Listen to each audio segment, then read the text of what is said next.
Today is June 14th, 1998. We're with Mrs. Kristine Keren, maiden name Higger. My name is Florence Schuster. We're in Port Washington, New York, USA. This interview is in English. Today is June 14th, 1998. We're with Mrs. Kristine Keren, maiden name Higger. My name is Florence Schuster. We're in Port Washington, New York, and this interview is in English. Could you tell me your name, please? My name is Kristine Keren, and my maiden name was Higger, and I was born in Lvov, city of Poland, in October 28, 1935. And how old does that make you now? 63. And could you please spell your complete name? My complete name? Krystyna Higger Chirowski, Kristine Keren. Could you spell that? Kristine Keren. And your maiden name? And my name is Chiger. And your name before it was changed? Krystyna.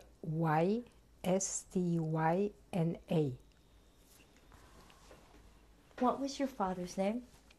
My father's name was Ignacy Higger. And what is your mother's name? And my mother's name was Paulina Higger. Her maiden name was Paulina Gold. Do you have any brothers or sisters? I had my brother, but he died in 1978 in Israel, in Israeli army. He was 39. And what was his name? Pinchas Paweł Higger Chirowski. And when was he born? He was born in May 18, 1939 in Lvov, like me. Could you describe the house that you were born? It was a very nice apartment building. It had a beautiful courtyard, and I was born, we live at that time, we live on the first floor, and then a few years later, I think like maybe 2 or 3 years, we moved to a bigger apartment in the same apartment building on third floor. The apartment was very big. I remember it had 3 huge bedrooms and a big corridor, 2 bathrooms, dining room, big kitchen, maid's room, a beautiful balcony, and 2 entrances. The main entrance from the beautiful staircase, and the back entrance, this was entrance for delivery things. It's a very nice building, and the courtyard was beautiful. I used to play there with other kids. Were there a lot of Jewish families in your building? I don't remember, I don't know. How many other people lived in this building? Oh, this was a big apartment building. It probably had like 4 floors. It probably maybe is 20 families, I think so. Could you describe the dining area where you ate, how you would sit down at the table? We had a big dining table, and it was at least for 12 people. And we used to sit there especially for dinners, not every day, but Friday night. And a big window, very nice room. How was the house decorated? We had my mother used to play piano, and we had a beautiful piano in one of the rooms. and couches. How was decorating? We had a credenza, big credenza with that my mother kept silver and other valuable things, and we had paintings. The house was very beautiful and nice decorated and very modern. You said you had 2 bathrooms. Was there running water in this building? Oh yeah. Yeah, this was a new, very modern building. How was the apartment house heated? We used to have those special fireplaces.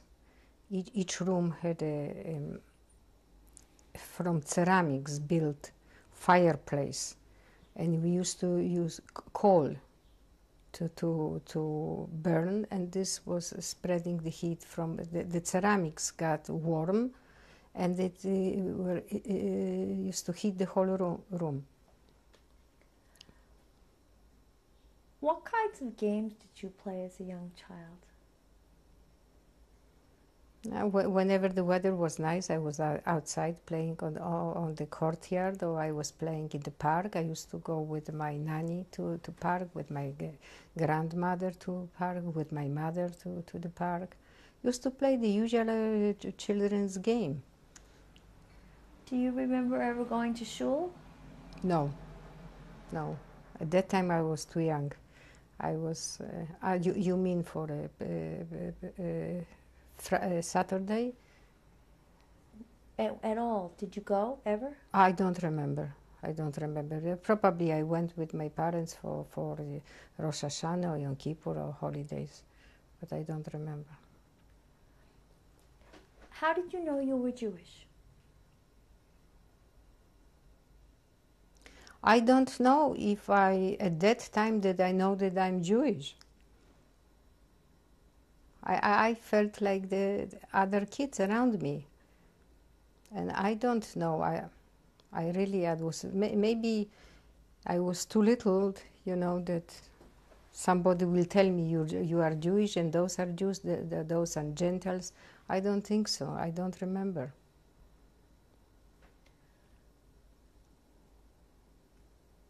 Did you have a lot of friends who were not Jewish? I don't know. I know that one of my friends, it was the concierge daughter, and she was not Jewish. But I play with kids. I don't think that I never thought about it. Or maybe, but I don't remember right now. Did you have a relationship with other than your immediate members of your family, with your aunts, uncles, and grandparents? Yes. My aunt, she used to live not far away from us. She used to come, and she had 2 children, and we played with them. My grandparents were always coming and visiting us. Where did your grandparents live? My grandparents, they live few streets away from us, in Lvov, and they used to come very often. What did your father do for a living? My father, at that time when he got married, we had a store with textile, fabrics, and wool, and he was taking care of the store with my mother. My mother used to work too. How often did you see your father? After work, when he came, or sometimes I went with my nanny. I went to the store and I was there, and then playing with, with wood, with buttons and things like this. Yeah, I know that my favorite color at that time was yellow. Did you have a favorite toy as a child? Yeah, doll. I played with dolls. Do you remember when your brother was born? Yes. Please tell me about it. I remember vividly because my mother, she gave birth at home. And my nanny, it was Sunday. And it was besides Sunday, it was a Christian holiday. And my nanny came in the morning and she said, let's go, and she took me. And I didn't want to go because I saw already commotion at home, that my mother is staying and my grandparents came, and I didn't want to go. But she forced me to go. We went to a park, and then she was walking with me in the park, and I constantly asked her, let's go home, let's go home. And then in the afternoon when I came home, they called me inside and they showed me that I have a little brother. And I asked him how he came, that my mother explained to me that she put the sugar outside the window, and the straw came and took the sugar and left my brother.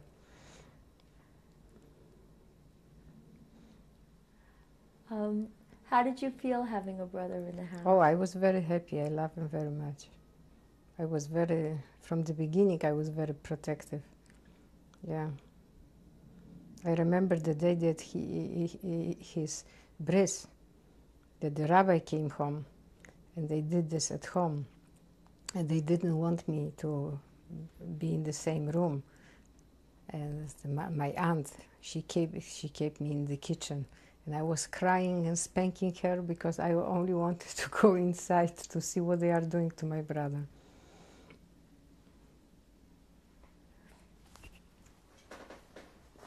Do you remember ever going to shul on a holiday where you would play with flags and apples and dates? No.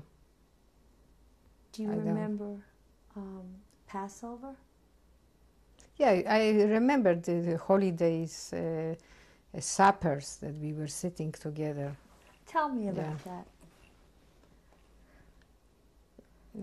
We did this all in our house.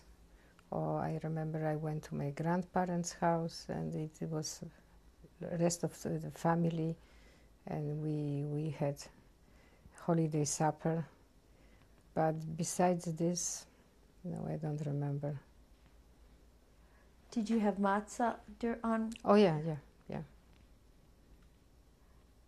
Did you ever have to ask the 4 questions? Ma ishtana Laila ze? No. I wasn't the youngest. Who had to say them?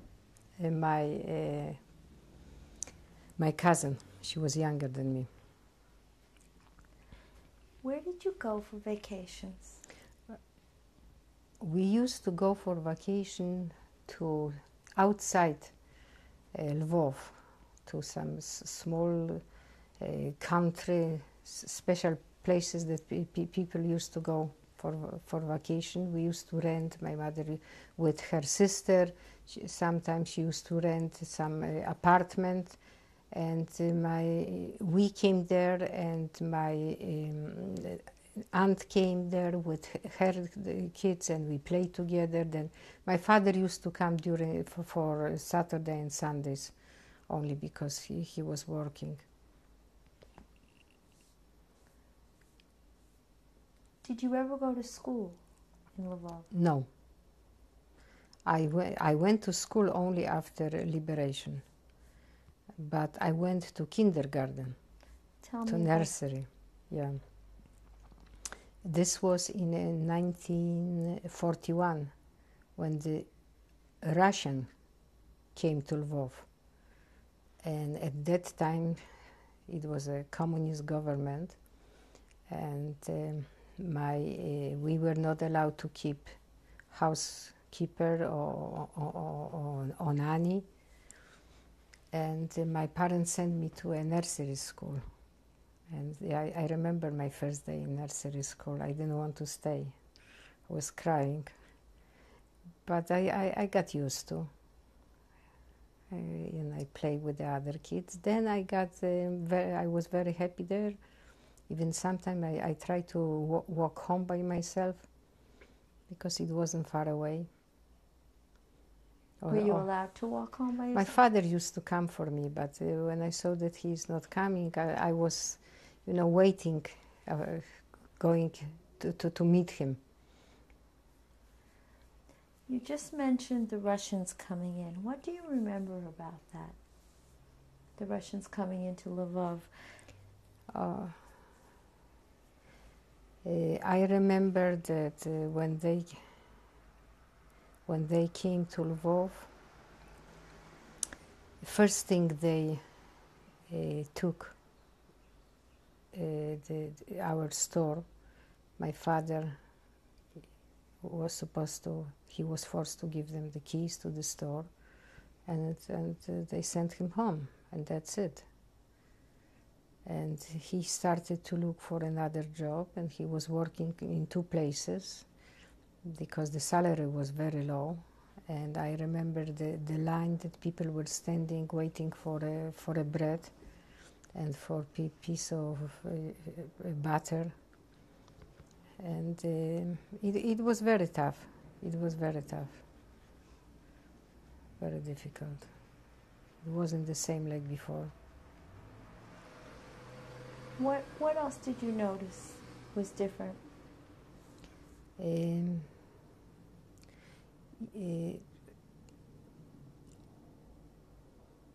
The atmosphere was completely different. People didn't feel free, and I saw my parents. They were very, very tense and very worrying, and it was economically it was difficult too, because I remember those lines. But I want to tell you that I made mistake before, because I said that in 41, it was not in 41 that the Russian came, it was in 1939. Yeah. What language did you speak at home? Polish. And Polish and then a little bit Russian. When I went to nursery, we already spoke a little bit Russian. did your nanny live at home with you? Before 39 years. And did you have a maid? Yeah. Did she live at home with you also? I don't remember. I think she used to come every morning. What was your relationship with your nanny? Oh, fine. I don't think so. I had any problem. She fed me, she dressed me, we went to play. It was fine. I miss my mother, this I know, because I was waiting till she will come from work. And I didn't like to eat from my nanny. I was waiting till my mother will come, that she will feed me.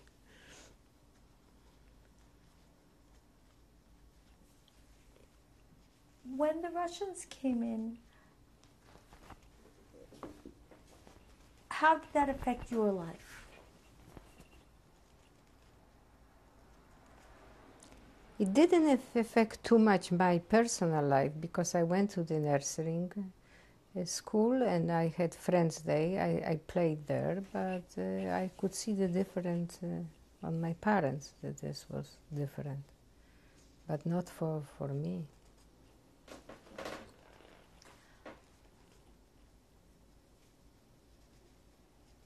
Do you have any memory of your early childhood that sticks out?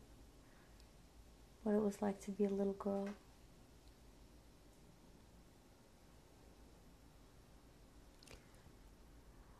I was a very happy child. I used to play with other kids. I used to have dresses made for me, and everything. Family was close together. Everything was beautiful. It was very nice. I was really very happy. Did you have a telephone in your house? No. Do you remember receiving mail? It was a mailman that used to come and bring the mail.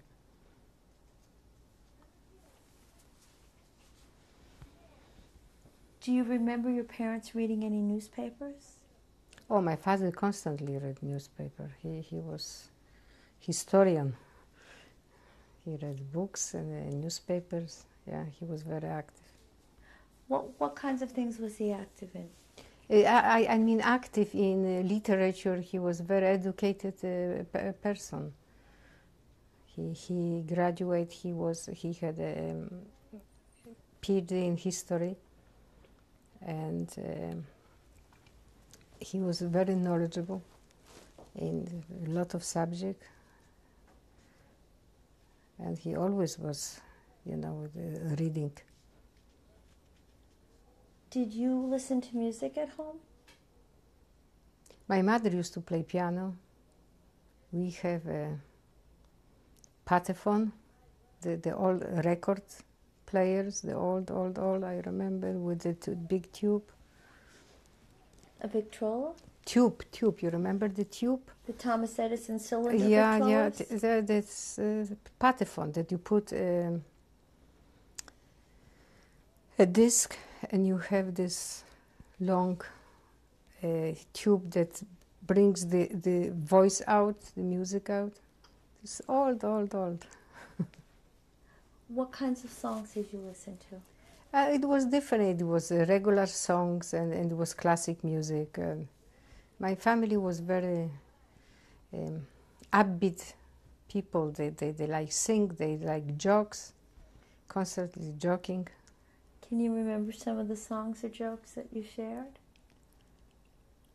Well, I don't remember the jokes that he was telling, but I remember always that everybody was always laughing. And do you remember any of the songs that you sang? The songs were about the city, about Lvov. It was very nice, few songs. And the songs from, they used to go to Satar theater and sing the songs. Right now I don't remember the songs, but I remember them singing. What did you go to the theater also? I remember first time when I went to the movie, and I saw the movie Robin Red Hood and the Wolf. Yeah, and I was very, very moved, very emotionally involved when I was watching the movie. This was my first movie that I saw. Before the movies, were there newsreels? Did they show the news before the movies? Oh, I don't remember.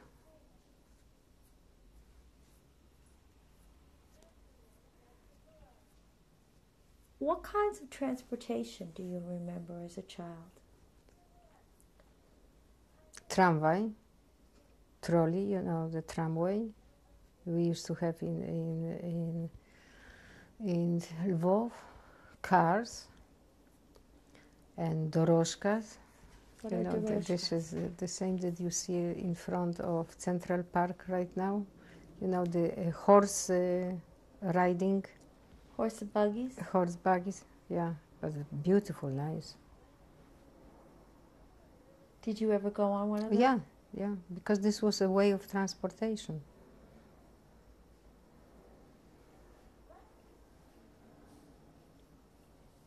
When you used to go on vacations, how did you go to your vacation spot? By railroad. Used to take a train. How long did the Russians stay in Lvov? They stayed till June 1941. And then what happened? And then the Germans came. Can you describe what you remember about the Germans coming in? When the German, I remember the day when they came because my parents were standing next to the window and watching the street, what's going on, and they were very, very upset and scared because it was a German were coming on the riding the motorcycles, and it was a lot of noise and commotion. And I remember my parents were very scared, and my mother was holding me, and they were watching through the window, and this is how it started. Do you remember what color their uniforms were? Gray, greenish. With, they were wearing those high boots. About how many were there? It was a whole column of Germans. Some of the people were standing and greeting them with such cheers, the Ukrainian. They were very happy that the Germans are coming to save them. But I don't think so that any Jew was happy seeing them coming.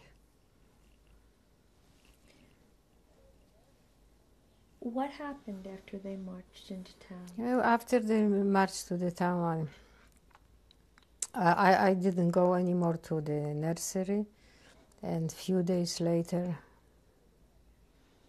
the German officer came with few soldiers.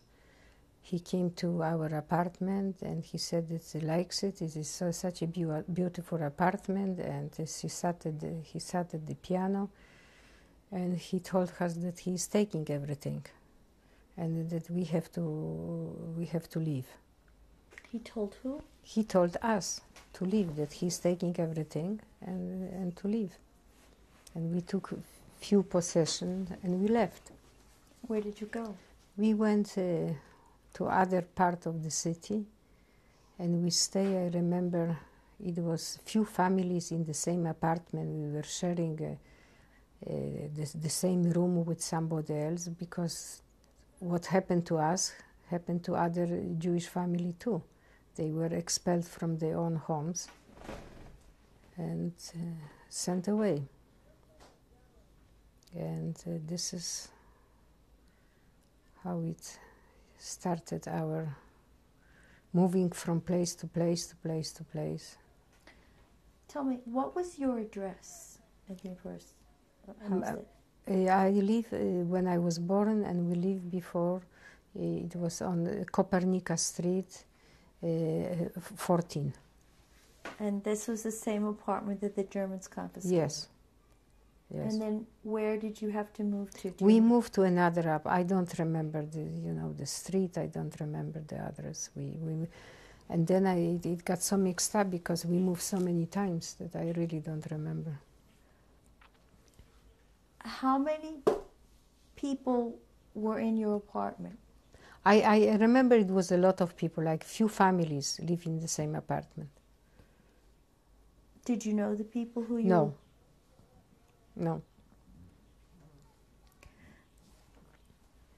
Do you remember the first apartment you had to go to? Yeah, this is the first apartment that I remember. Okay. Yeah. Take me there. Walk me through. You're opening the door. What would I see? When you open the door, you see a big room and a lot of people in. And then we went to another room with a big window facing the street. And in this room, I remember we were there. My brother was in the small stroller, and I think somebody else was in the same room with us. What happened to your father's business? Oh, this was confiscated by Russian before, in 1939. Do you know how he made a living from 1939 to 1940? He was working. He was handling few jobs, and he was working, trying to make a living. We're going to change tapes.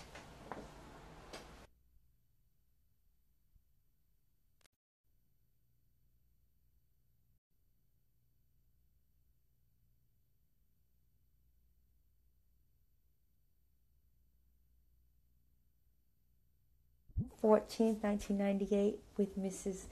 Kristine Keren. No, I'm sorry, Dr. Kristine Keren. Okay. When the Germans came in, do you remember them issuing any orders? I remember that they put some on the streets, some signs, and people were reading this, and I didn't know what it is about, But I think the rules and regulation, what you can do and what you cannot do, and I think it was that some people supposed to come to the German quarters. I think they were looking for doctors, professors, from those intelligent people. They wanted to maybe start the finishing job by destroying the intelligentsia. This I remember, the people were grouping and reading, but I don't know exactly what was it. Do you remember anybody having to wear any badges or armbands? Yeah, later on, yeah, the Jews were wearing the Jewish star. It was a yellow. And when did that start? I don't remember exactly. Yeah. Did you have to wear it? I didn't wear it. No, I didn't. Because I was little, and then I was when we lived in the ghetto, I was inside. I never went on the street. How long did you stay in that first apartment? It was probably a few weeks, and then we moved to another one, and then we moved to another one. I think that we moved maybe 9 times from place to place till we got to the ghetto, because they were constantly, moving Jews to the one place, and the ghetto was getting smaller and smaller. What went through your head with all of these movements, with all of these movings? I don't. I remember only one thing, that I didn't ask question. I wasn't allowed to ask any question. I had to listen whatever my parents told me to do. I have to do it, and that's it. How did you feel about that?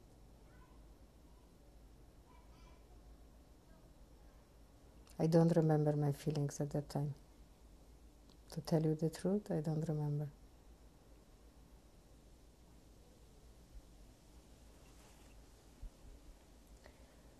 Do you remember any conversations your parents had about the moves? Yeah, when we moved from one place to another, sometimes we had to move at night,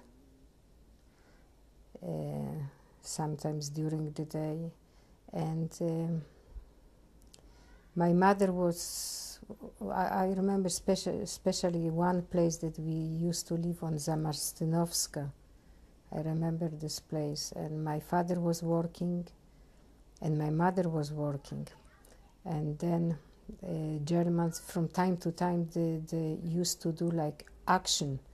They came with the big lorries, with the big trucks, and they were taking Jews on those trucks and taking them outside Lvov to places. Sometimes they place like they called piaski, sands, when they kill them, or sometimes they send them far away, or sometimes they send them already to concentration camp. It depends what kind of plan they have. But those actions, this was terrible.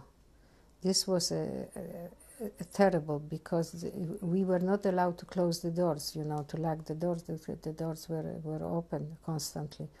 And they used to come, and whoever they wanted, they used to take.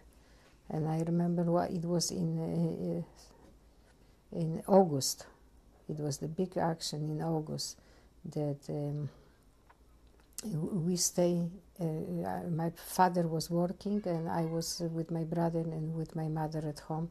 And the German came, and we had the room big table covered with a nice cover, and on the table were pictures of my brother and me. And he came and he looked, and he asked my mother, "Doctor, professor?" And my mother said, "No, only a worker." And he looked at us, and he asked, "Those are your children?" She said, "Yeah, those are my children." And he looked at my mother and he said, "Bleiben Sie," stay. and he left.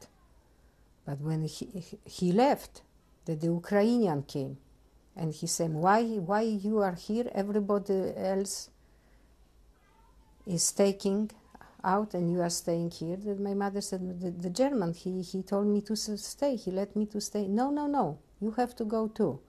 And at this moment, my father came. My father came and he started to negotiate with him, you know, and he took from my mother had a nice watch, gold watch, and he gave it to him. He took his watch and he gave it to him, and he left us.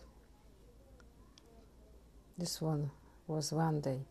And then when my father saw that this is very dangerous, we have a bed, convertible bed, that my father put inside the bed. You know, when you open, when the mattress, my mother was hiding there. Because he was afraid that if they will come back, they will take my mother. And he didn't let us know that my mother is there. He said that my mother left. And I always wanted to go to the room. My father said, no, don't go there. And sometimes he didn't know where she kept the bread or something, and he was asking her questions. And he was asking her questions through the closed door, and I asked him to whom are you talking to? To whom are you talking to? He said, I'm talking to myself. I'm very nervous. I'm talking to myself. Nobody's there. He was afraid that maybe if the German will come, that we can say something. This was one of the action. And it happened very often, you know, that you have to hide. And then once when we moved from there, I think we used to live with my grandfather and with my grandmother for a while. And one night... Where did they live? In Lvov, in the same... I don't remember those streets, no. And my grandfather came and he said to my father, you pack your things, he said, and you run, because the Germans are coming to take me. And my father didn't want. He said, what does it mean? I'm not leaving you. I'm not. He said they were arguing. And he said, no, you're going. And we left. And I never saw my grandfather.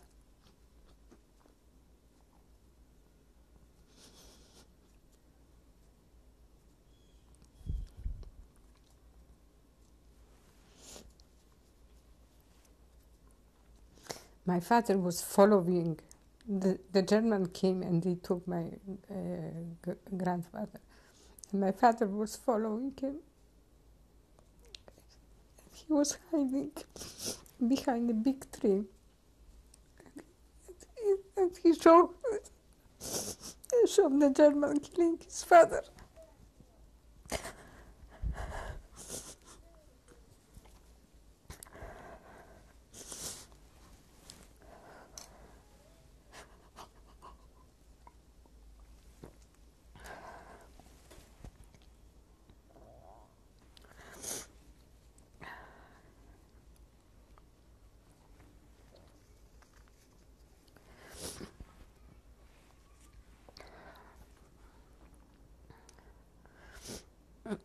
Then from there, we moved to another place where I live with my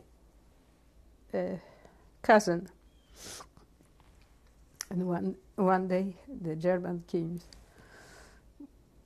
and I was faster than her, and I hid, and she didn't, and they took her.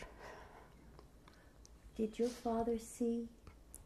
What did your father see? My father saw like when the German killed my grandfather, because he was following when the German came to take my grandfather. He was following. He wanted to know where they are taking him. And he hid behind a big tree. And he saw that they put my father against, other Jews against the wall, and they killed him.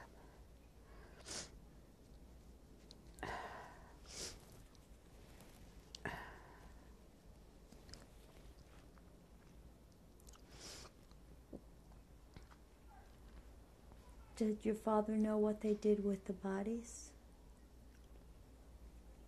I don't know. I don't know.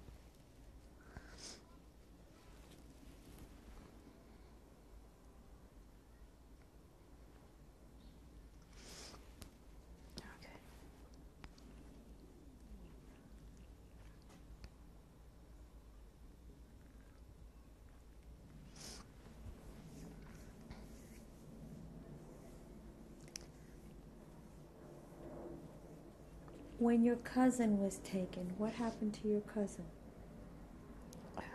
It was another action, you know, from time to time. They used to come and taking people. And we were playing with some other kids. And when I saw something is going on, I was very aware. I was like, you know, like an animal, only with my instincts, because I had to take care of my brother. He was three and a half years younger than me. And most of the time I was alone because my parents were working. And I had to protect him and hide him. And I felt that something, and I started to run. I took my brother, I started to run, and she was running too, but she wasn't so fast, you know. And I escaped, I hide. And she didn't, and the other kids, they didn't either, and I remember they took them.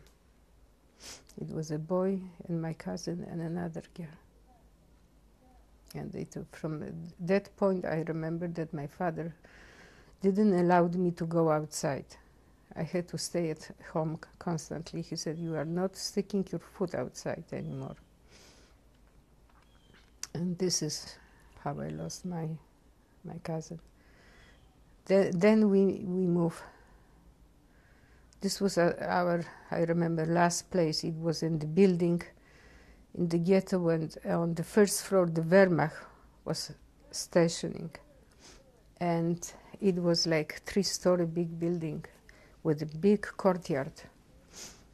And we used to live on the second floor.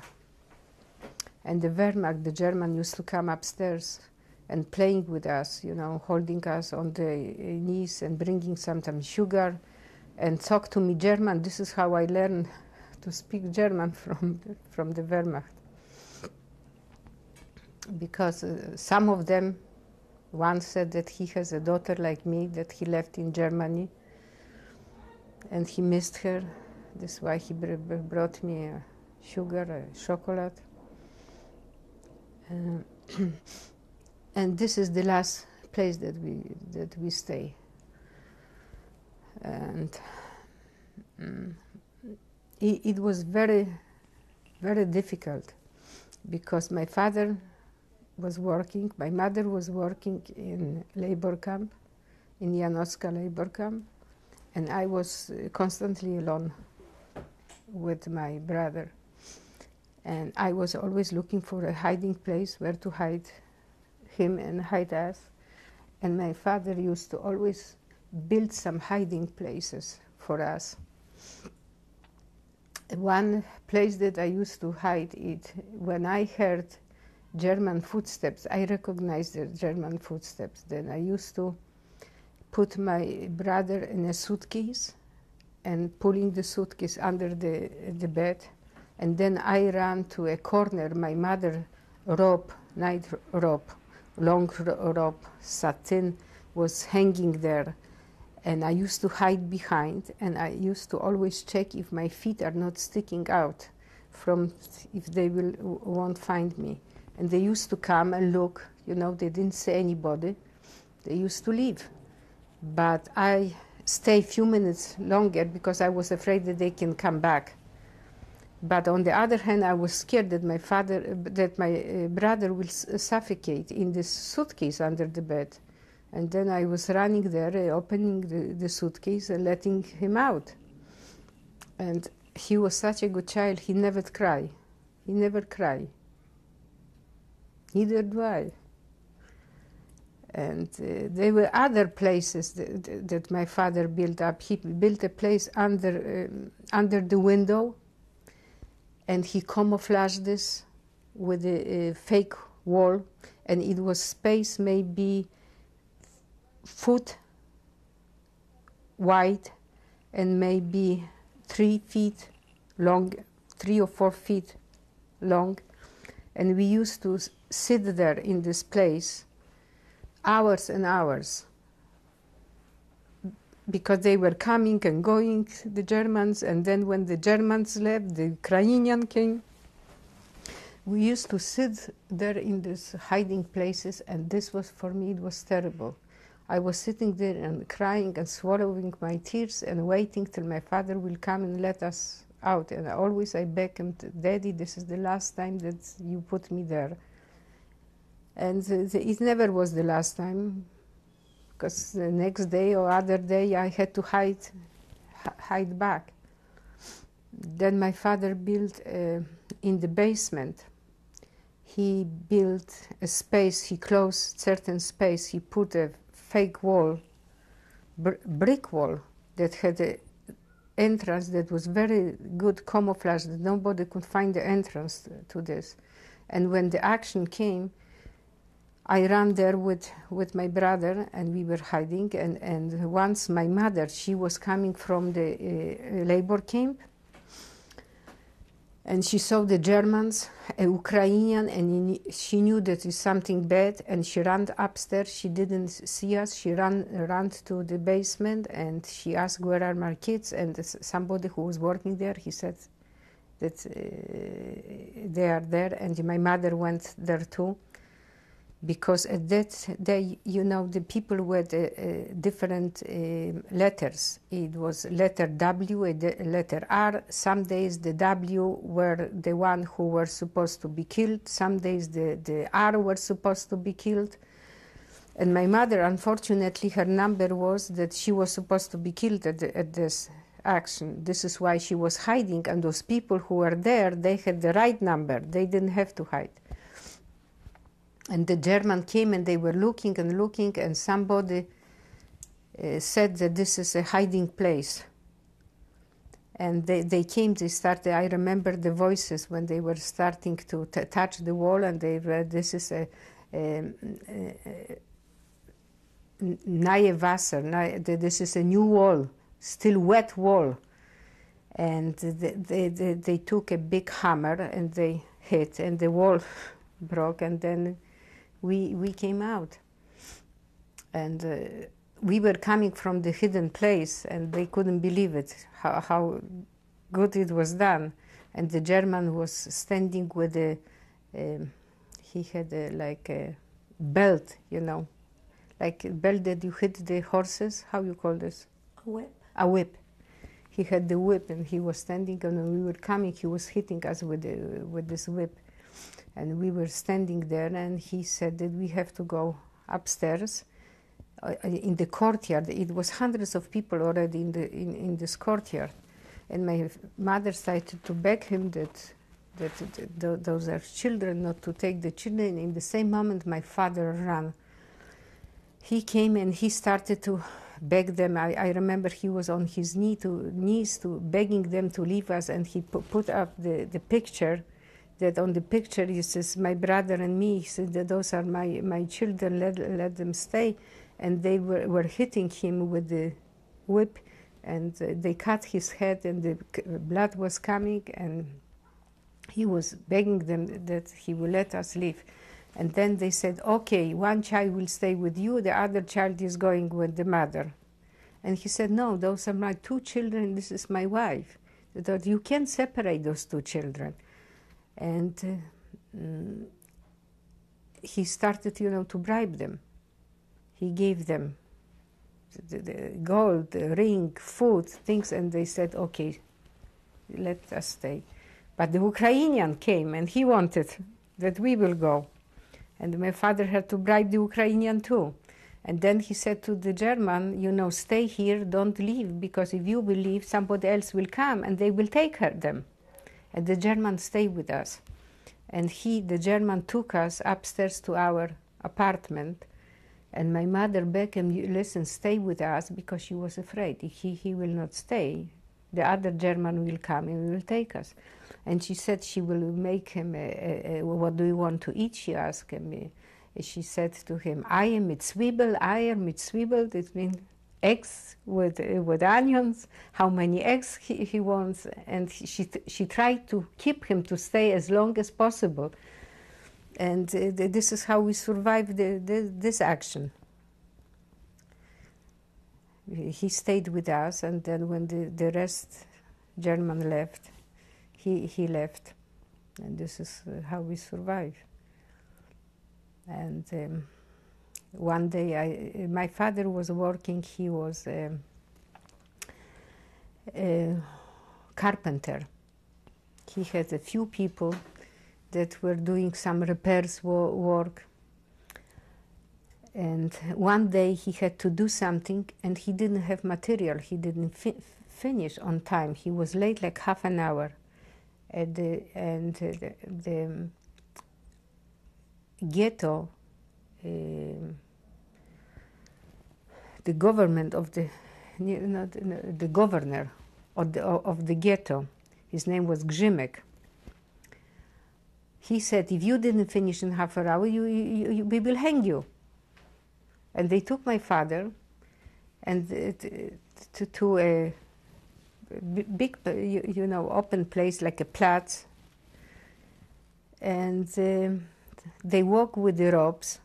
In meantime, my father sent a signal through one of the employees to warn my mother that they are taking him, that she will escape with the children. And I remember we ran upstairs to somebody's apartment, and we were standing watching through the window, and my brother, he said, oh, Mom, they are going to hang somebody. Look, they have a rope. And he didn't know that they are going to hang my father. And they told my father to take his things out. They put a small, like a table, and he was standing on the table. They put a rope around his neck. And he was waiting, he was waiting till they will pull the rope. And the German, the Grzymek, they look at him and said, you can go home. Such a sadist. My father, he was completely white. His blood, dropped through his knee. He couldn't move. He was like unconscious. He couldn't move. They have to move him and give him the things back. He didn't know what's going on with him. And we were watching this through the window.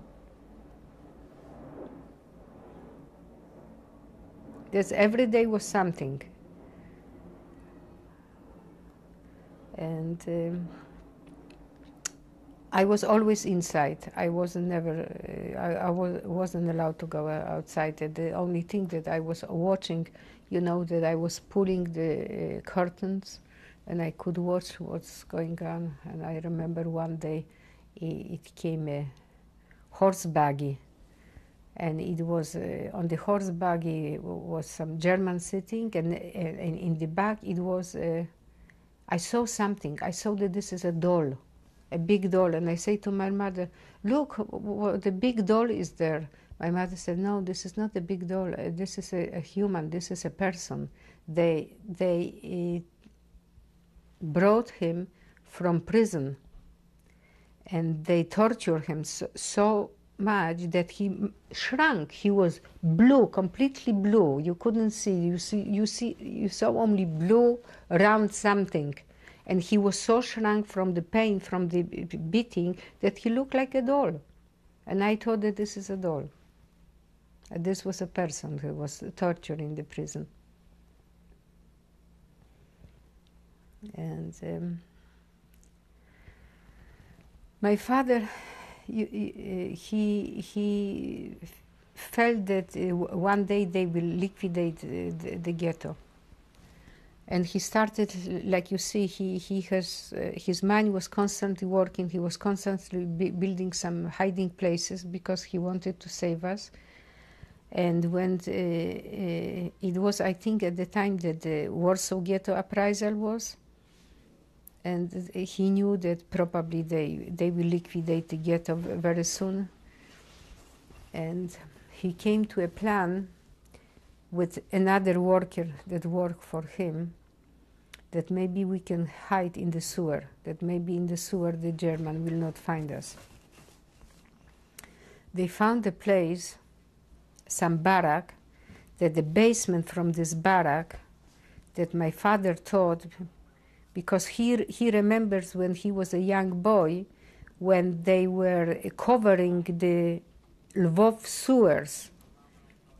He was watching the engineer working, and he remembered how it looked like, more or less. This is how he had an idea that maybe we can find some tunnel under the ground that we can stay.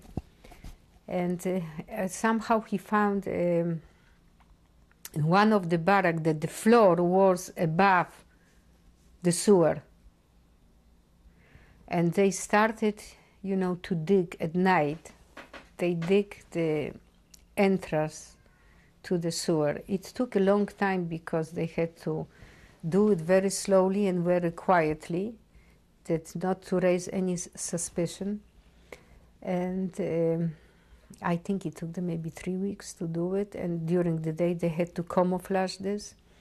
And one day they got through, and they came to they entered the sewer. When they entered the sewer, they were standing there, they saw suddenly a light. And they thought that maybe this is Germans or somebody. They were standing, and the light came closer, and suddenly a voice, "What are you doing here?" And my father recognized that this is Polish, and he said that he came closer to those people. There was the sewers worker. They were coming, checking the sewer, and they approached my father and those two other people who were with him. And they asked my father, "What are you doing here?" And he said that I'm trying to find a hiding place for my family. They looked at him, and they said, "Oh, let us check the work with what you did." And they checked the work, and they said, not bad, but it can be done better." And one of them said, "You know, we can help you, but it will cost you a lot of money." And my father said, "When can I meet you? When you want me to meet you?" He said, "Tomorrow, if you will bring us money, that we will help you." My father came up to the basement, and we were already there because my father already knew that any day they will liquidate the ghetto. He had a feeling. This is why he didn't leave us in the apartment. He kept us in the basement there, that he built another hiding place, that when the Germans were coming, I was hiding with my brother. And my mother, after coming from the labor camp, she didn't go home. She went to this place, and we were there. When we stayed there, and then my father came upstairs, and he said to my mother that this is what happened, and that he will come next day and he will bring them the money. And the other two people who were with my father, they said that he's crazy. He said, you don't know them, and you are going to bring them money, that they can take the money. My father said, "I don't have anything to lose. This is my last chance. I'm coming tomorrow, and I will give them the money." And he really did. We're going to change tape. Okay.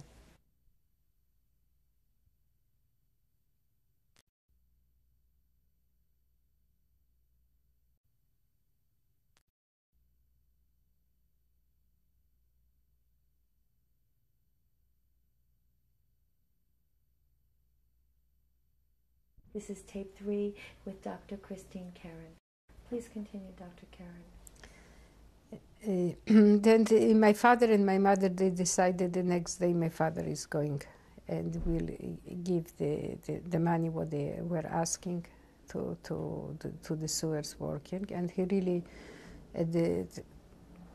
the time when they were supposed to meet, my father went down through this tunnel that he built there. He went down and he brought the money, and then one of them, his name was Soha, he came with my father up to the basement that we were hiding, and he looked at my mother, and my mother got scared because suddenly she saw a face coming from underground, that she never saw before. Blue eyes, blonde face, light, and he was with such a bright smile looking at my mother. And she was holding, I was on the one side and my brother was on the other side. And she was holding us because she was scared. And he saw my mother like this, and my father introduced him, and he said that this is Soha, this is the one who said that he will help us. And then he went, down back to the sewer, and he helped my father to make this tunnel more professional. He helped, and he said that the night when the liquidation of ghetto will come, that he will wait for us in the sewer. And in few days, I remember that my father came and he said, "That's it, we have to leave right now." And I was wearing, I remember I got new sandals, and I was wearing those sandals, and I said to my mother, "I want these sandals, Mom." And my mother said, "You can't wear those sandals. The place that we are going, you cannot wear those sandals." And she put shoes, heavy shoes on me, and she put on me heavy coat. And we were standing next to the tunnel that we were supposed to go, and I didn't want to go. I was so scared because I saw nothing, only, dark, big hole. And my father said, "Don't be afraid." And he pushed me. He pushed me down, and somebody down caught me. And then he pushed my brother and my mother, and he by himself, he left. And it was so scary, the moment when I landed there. It was dark, and the water, the noise of the falling water, it was so strong. For me, it was like Niagara Falls, the sound of the water. And people were screaming, voices of people screaming, because other people were coming to the sewers, to hide too from different directions. And I asked my father, "Where are we going?" And he said, don't be scared, don't be afraid." He took me on his back, and he told me, hold me tight and go with me. And every second I was asking him, "Daddy, where are we going? Where are we going?" And my mother took my brother, and we were going it looked like, you have a river that is covered, and it has two only narrow sidewalks that you can walk. This was maybe 2 feet width, and you have to walk under this. It was wet and slimy and very slippery, and it's dark. And this is how we were walking. And then we had to cross. I remember this river, it was some kind of a bridge, a pond or something, that they throw from one side to another. For me, it took like maybe a year to go. It probably was maybe half an hour, but the feeling that I had, it was like a year. And then I remember that my father took us to some small side tunnel, and he said that we will stay there. And we walked to this tunnel, and it was a sewer. Everything what is coming from the bathrooms and comes through the sewer. There we were walking on this. The rats, and the spider's web. We had to pull it back, the spider's web. It was terrible. In the smell, and we were sitting there and waiting. My father left because he was going to look for Soha.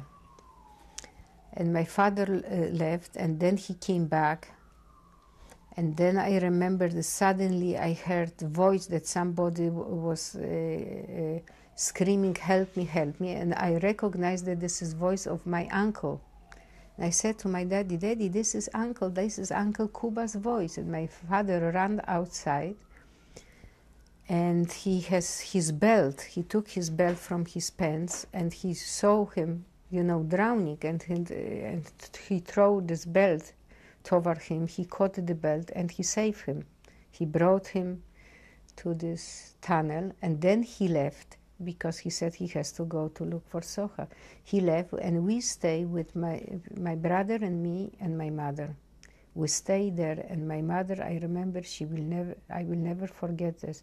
She said, we have to leave this place. We have to leave this place. We cannot stay here. But we will waiting for my father. We stayed there, I don't remember how long, but it was very long, and my mother couldn't take it anymore. She said, we are leaving. And she took us, both of us, one she was holding, my brother was from inside, and I was from the outside wall, and every few seconds I was falling to the water because it was very narrow, and she was grabbing me out, and then we walked a few steps, and I was falling, and she was grabbing me back up. And then we walk. It seems to me that it was very long, I don't know how. And suddenly I saw some light in the front, and I started to scream, Daddy, Daddy, Daddy. And this was my father. He came with the sewer worker, with Soha and two others. And he couldn't believe it that my mother made it. He said, this is impossible, how you made it with those two kids to walk dark, without light, in these conditions. And then they took us, Soha took us to another place, to another tunnel. It was a little bit bigger, and I remember other people were sitting there too. Did he take you out of the sewer? No, no, no. Everything is going on in the sewer. A sewer in Lvov is like a city underground. You know, it has tunnels, and then it has branches and smaller branches. It looks similar sometimes, you know, the tube of subway that you have, but instead in the middle, instead of the subway is running, and the water is running, and very deep and very fast water. And we were there in this place with other people. It was a lot of people there. I remember a few days, I think. And we ate whatever we had, some food supplies with us. Most of the food we lost when we came down to the sewer. We lost it, fell to the water. And then I remember Soha came, and he picked up few people, us and other few people, and he took us to another place. We were sitting in this place, I think maybe 3 weeks. And it was terrible. We were sitting on plain rocks,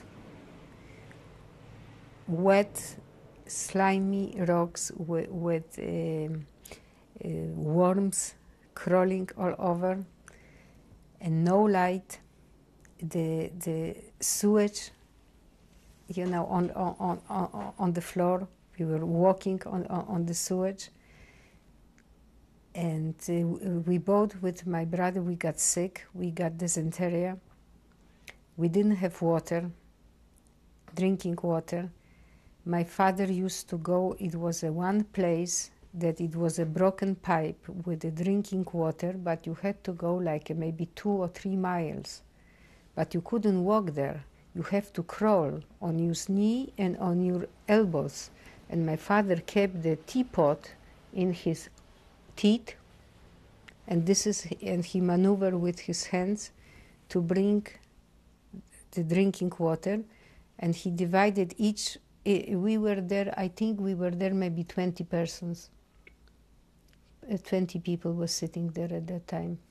And we had to divide, everybody got like a glass of water. And my parents didn't drink the water, they saved for us because we had dysentery and we were so dehydrated. They didn't drink water 3 weeks. Till we got some kind, I don't know how, we got a little bit better, we got better. And we were sitting in this place. It was horrible, horrible. And one day, suddenly, another sewers worker came to this sewer. They opened the manhole because we were sitting in the place and the manhole was upset. We had to be very quiet. They removed the manhole and they came in.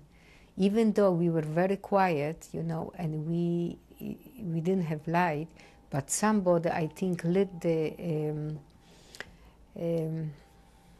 lighter, and they saw a blink of the light. They went up quickly, and we knew that they discovered us, and we have to run. We took whatever we could, and we ran from there. We were going through tubes and tubes, crawling, not going, only crawling.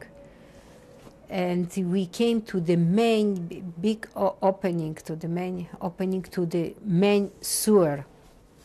And we started to walk, and suddenly we saw Soha coming in front. And he said, "What are you doing here?" We told him that we had to escape because we were discovered by some other sewers workers. And he took us, and he said, "We have to find another place right now." And he found another place with us, for us. It was very cold, extremely cold. We were shaking all night, and the next day when he came, my mother said, "This is impossible, we cannot sit here. Maybe you can find something better, something that is not so cold and not so wet." And he went and he found something, and he said to us to move. And we start our journey the same, from the one pipe to another pipe, crawling till we came to one. And my mother looked at this. It was like L-shape place. And he asked my mother, "How do you like it?" And my mother said, "Oh, it's beautiful. It's like a palace." And he was so happy that he found a place for us that we can stay. And the next day, I remember my father and the other two people went, and they brought some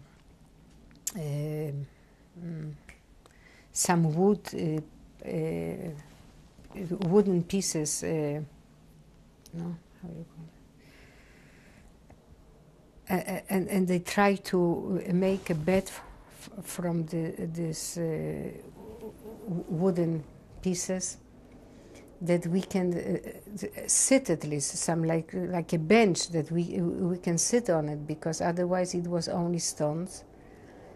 And we had Soha brought some blankets, 1 or 2 blankets, and we started to organize. We had a carbide lamp, and then that we can cook something, warm water, and cook something. And in this place we were 11 people in this place, and this was our last place that we stay. And in this place we stay year and 14 months. We stay in this place. We started to organize our life. My mother asked Soha to bring her candles that she can, Friday night, that she can light the candles. Soha was very religious man. He was a Catholic, very religious, and he really admired people who were religious. He didn't care if this is different religion. And he liked it, when my mother, she was afraid to ask him, but she asked him, he said, of course, sure, I will bring it to you. And then everybody had his function. One was going to bring the water, the drinking water, that we had only the one spot with dripping water. And then one woman, she was cooking. She was a good cook. She was cooking. We had one man that he was a religious man. He had a tallis, and he was praying. And everybody had different function, we divided. This day you do this day you do this. And we started to live like organized life in this situation. And Friday night my mother was lighting the candles. Once a week Soha was taking our dirty clothes. We had full of lice. And my mother was sitting every evening and checking our clothes and killing them, and then switching, putting something clean, and then next day checking and putting this back. But once a week he took the clothes and to washing. His wife, she was doing the laundry of our clothes. And we have, those 14 months, it seems like 14 years every year. Every day it was like a year to pass. And Soha used to bring newspaper to my father because he was reading. He wanted to know what's going on, what's the political situation, and where is the army. Everything he wanted to know. He was always discussing this with Soha. Soha and Wróblewski, it was another sewer working. They both used to come down to us, and the third one was standing outside to watching if somebody is not watching, to taking care that they can safely go to us and come back. And each time they were trying to come from different places that will not look suspicious, that you see the workers are coming, and they had a big briefcases when they used to take the hammers and the tools, but underneath they used to bring bread and some potatoes and some kasha, something for us that we can cook, that we can eat. And above they covered this with the tools. And this was going on, like this every day. And we have, each day it was something different. One day we had a fire because the carbide lamp fell on something that burns in the fire, and we had to fight with the fire. The fire, it is a small place. The whole place, you have to understand, is like it was width maybe 3 feet or 4 feet wide and maybe 5 feet high, because my parents couldn't stand up. They were bent when they were walking. We kids, we could stand up, but they couldn't. It was maybe like 5 feet, no, not more. And when the fire broke up, it spread immediately. It wasn't so high, that we thought this is the end. And my father started, and the other people, they started to fight with the fire, and they finally they succeed. This was one such experience that we had, that we thought we will never, that it will kill us, because we couldn't run from there. Everything was in fire. We didn't know even where to run. The other day, what we had there is... What happened? How did the fire get put out? The carbide that you use it, you put aside. And suddenly, my father took the carbide and he started to throw on this and the dirt from the floor of the sewer. They started to throw on the fire, and somehow they succeed to extinguish the fire. But it was terrible. Once it was in spring when the snow started to melt, and we had a flooding. The extreme amount of water was coming through the main hall and coming to our, and the main hall was on the one side, and the exit from our tunnel was on the other side. And it wasn't enough opening from the exit to cover the whole water that is coming from the manhole. And the water was coming to the side, it coming higher and higher, and we had flood that the water was coming up to the neck already. And we thought that we will die already. My mother kept us up, with our faces next to the ceiling, because everything was covered with water. And I remember I was so scared. I asked the Jakub, he was the religious one. I asked him to pray to God. I said, Jakub, pray, please, pray to God, because this is the only thing that can help us. And he was praying, and suddenly the water started to, coming down. The rain stopped, and the water started coming down. And the next day when Soha came, he said that he thought that we all are dead. He said, I was coming here to see 11 dead bodies. And he said he went to the church and he put candles for us. Thanks to God, thanks for saving us. Among us, we were 11 people. One elderly woman, one woman who was pregnant, two young women, another woman, and my mother. Do you remember these people's names? Yes. The elderly woman, it was Mrs. Weiss. I called her Babcia, grandma. The religious one was Jakob. The woman who used to cook was Genia Weinberg. The two young women, it was Clara and Halina. Then we have Mundek Margulies, that I used to call him Corsage, because he looked like a corsage. And we had another one, his name was Haskell.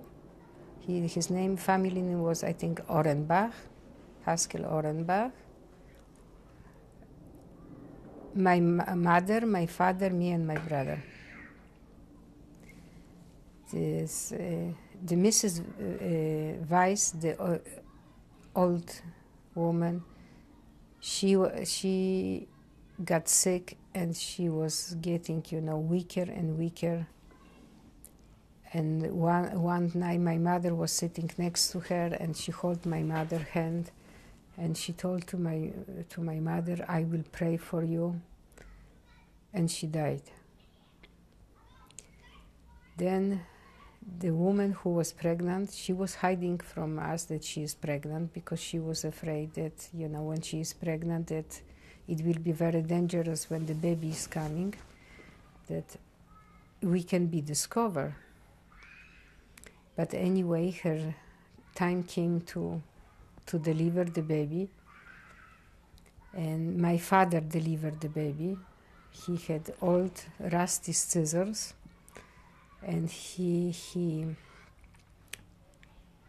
tied the umbilical cord with the shoelaces, and she gave a birth to a boy,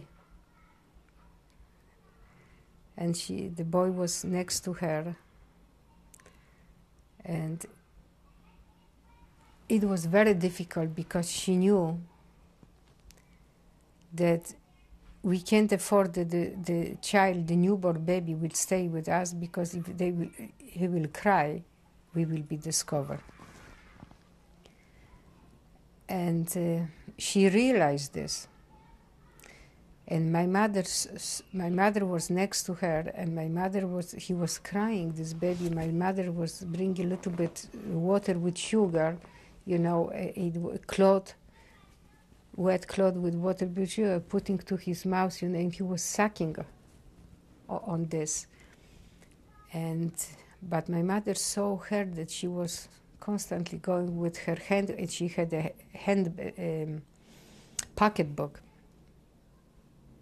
handbag like that, and she was trying to put on his face, and my mother was pushing her hand from the baby's face. But at night my mother fall asleep, and when she woke up, the baby was dead, and she suffocated the baby, because she knew that the baby can stay alive in these circumstances, and we didn't know what to do with this baby. And this is one thing among another that happened. Do you remember that woman's name? Yeah. Her name was Genia Weinberg. And this is how we stay there from day to day. We try to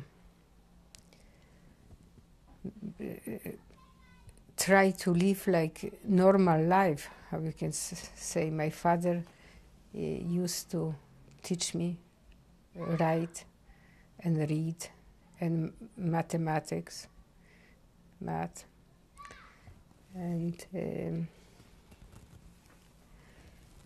each night he was fighting with the rats, because the rats, huge red rats, they were crawling over us because they wanted to get to the bread that we had for us.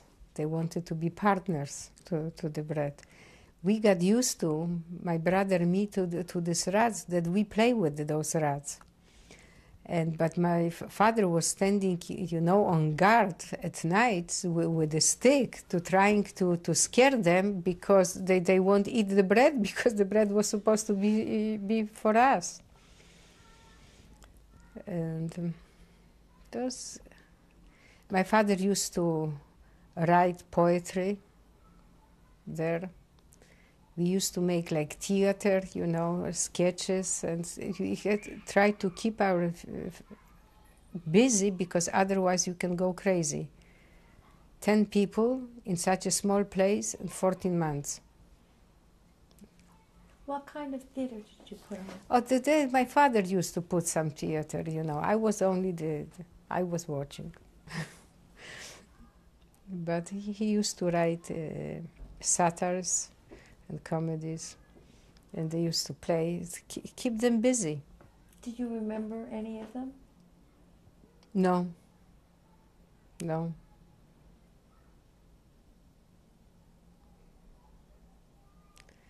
I remember some of those songs, but you know, only phrases. What phrases? Of the melodies that they were singing. There was some Russian words, but not the whole song. We're only going to change pieces. tapes.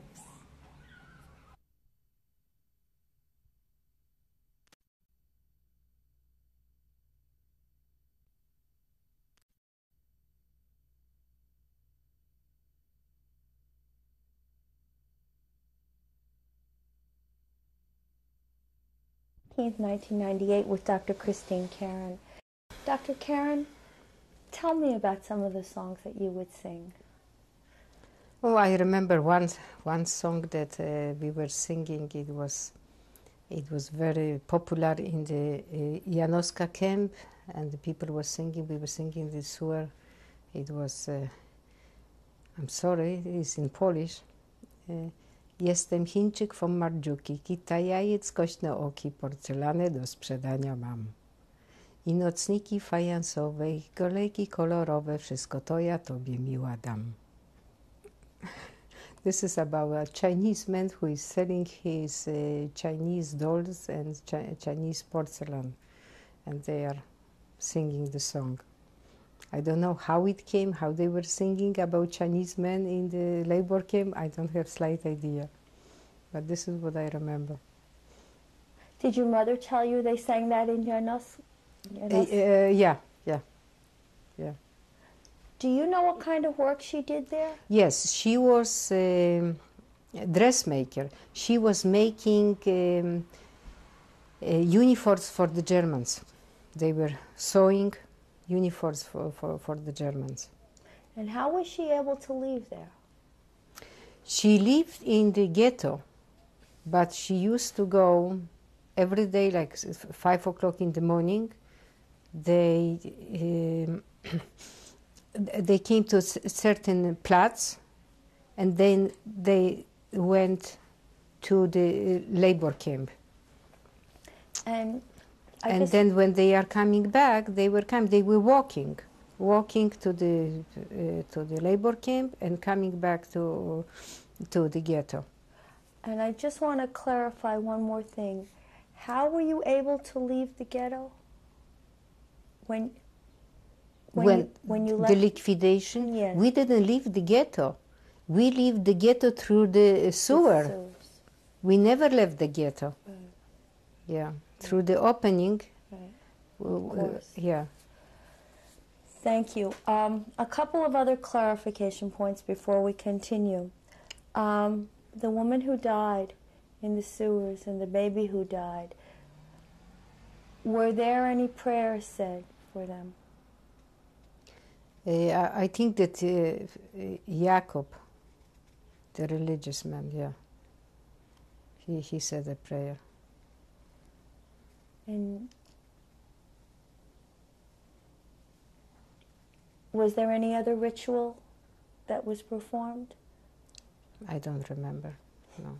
They try, not to show me a lot of things because they didn't want me to be hurt. I never saw when they took the baby. I never saw this. And I never saw that the baby was dead. I remember I never saw the baby. I only remember his voice when he was born, and that's it. I know only that my mother told me that this was a boy. Do you know how they got disposed of the bodies? I don't know. I think probably they took the bodies to the main sewers and they throw this to the water. Yeah. How often was food brought to you? Every day, or sometimes every second day. And Socha used to bring, his wife used to make sandwiches for him. And I will never forget the taste of those sandwiches. They were so good. It was a bread with kolkas. And when he came, he shared with us. He gave half of his sandwich, or part of his sandwich, to my brother and part to me. And I remember that the bread was very thick and the cold cuts inside, and I used to take a big bite from a bread and very small bite from a cold cuts because I wanted that the cold cuts would last as long as it can be. This is why I took a very small piece from a cold cut and big bite from a bread. And the taste I will never forget. It was so delicious. Maybe if I would eat it right now, it wouldn't be so delicious. But at that time that I didn't have anything to eat, only this black piece of bread that was terrible. But thank God for this, that I have this one. This is for me, it was like his sandwich, it was unbelievable. It was so good. He was very he was great person. He really was. I loved him like I loved my father. He was for me everything. I remembered that after a few months that we were in the sewer, and you know, I didn't see the daylight. I didn't know if this is a night or day. Everything was the same, and I could hear only through the manhole the voices, children voices, and birds singing. And I was in this, sitting in the sewer, not able to enjoy this. And I got very depressed, and I refused to eat, and I refused to talk. I didn't want to talk to anybody and to eat anything. And my mother tried to persuade me, you know, my father. It didn't help. And Soha came one day. He knew that this is going on, and one day he said to me, "Come, I will show you something." And he took me. We were crawling to another part of the sewer, that the manhole was a little bit bigger and a little bit closer. He took me on his hands and he pulled me up that I could see the daylight. And he said, "You see, you can see the daylight and you can hear the voices, and one day you will be able, like the other kids, to run like they are running and to be outside, but you have to be very strong, and you have to believe it that one day you will be like the other kids." And he took me back, and he was holding me on his lap and telling me other stories. And when he left, you know, I slowly started to accept food, and I started to answer when my mother was asking me something on my father. And slowly I came back to and behave normally. Yeah, but it was very difficult time, probably it was for me, because I was in this age that I understood already. But this helped me, and I made it.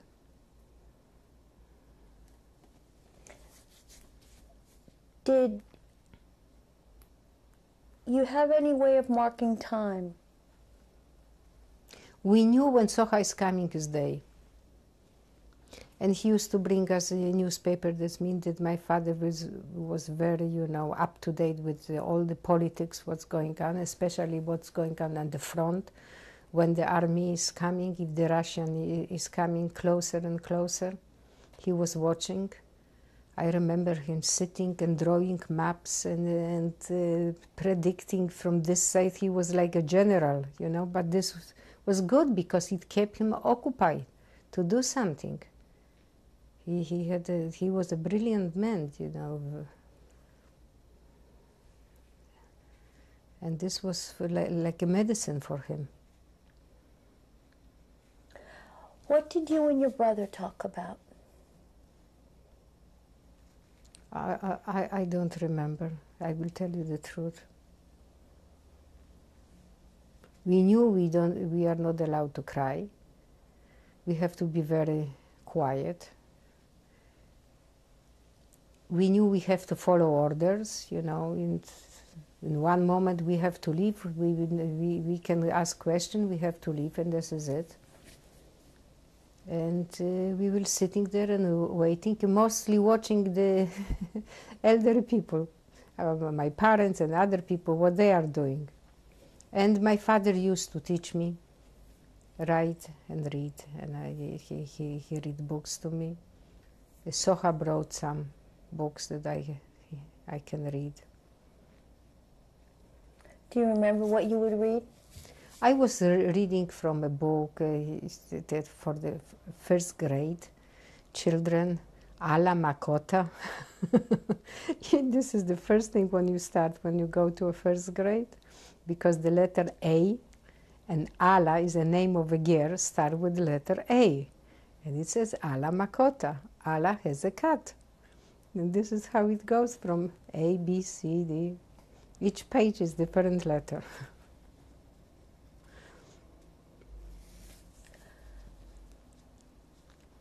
What kinds of things did you dream about?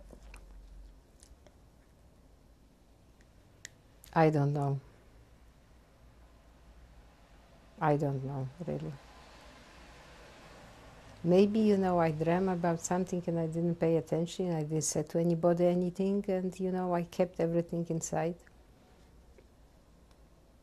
I didn't share things. I thought this is too stupid, you know, to tell my dreams to anybody. How did you go to the bathroom? We had especially like pot, special pot. That's we on the end of the tunnel. You know, we went there, and this is where we were sitting on this and doing what we were supposed to do.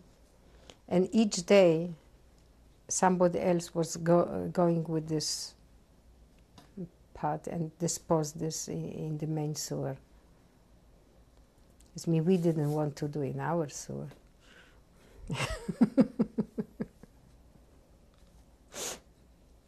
We keep the hygiene. Was there a way that you could bathe? No, only with water. You know, my mother used to pour water on us. I had a beautiful long hair, beautiful, but I have to cut my hair, and I had like a boy, completely, because my mother was afraid we had lice, and my mother was afraid, and they cut my hair. How did that make you feel? I couldn't say anything. I don't think so. I even see this in the mirror. I don't know, maybe not.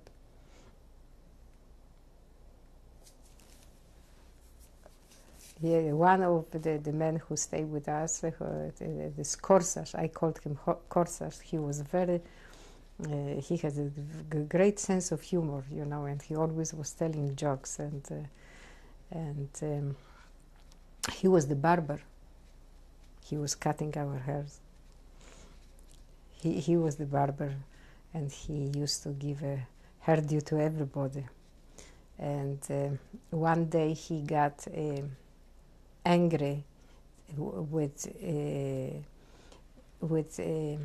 Haskell, the other one, because he didn't want to do something or something. You know, like 10 people.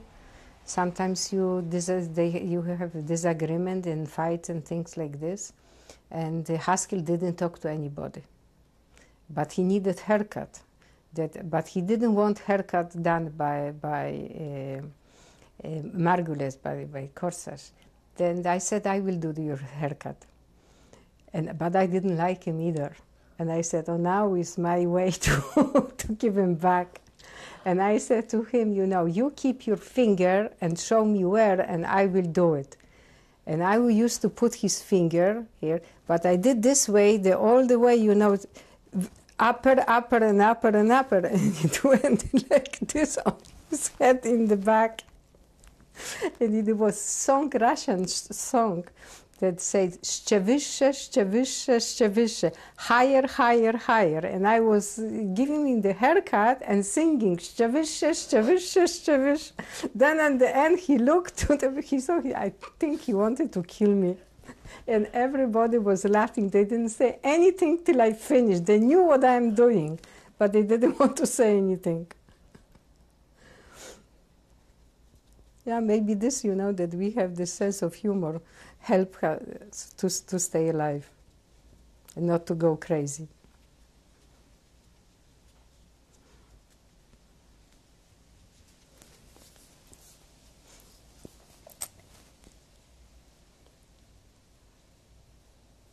When did this finally end? We knew that Russians are coming closer. And one day we heard, you know, digging, and my father got scared that they are digging, what they are doing. doing, and when Soha came, he asked him, listen, they are digging here because I can hear it, what's going on? Soha went outside and saw that the Germans are digging and they wanted to put mines there. This was exactly above us. And he went to them and he said that he is a sewer worker and they are not allowed to do it because they are gas pipes there. If they will do it, the gas they can hit the gas pipe and everything will blow up. And they got scared and they stopped digging. This was another thing that, help us.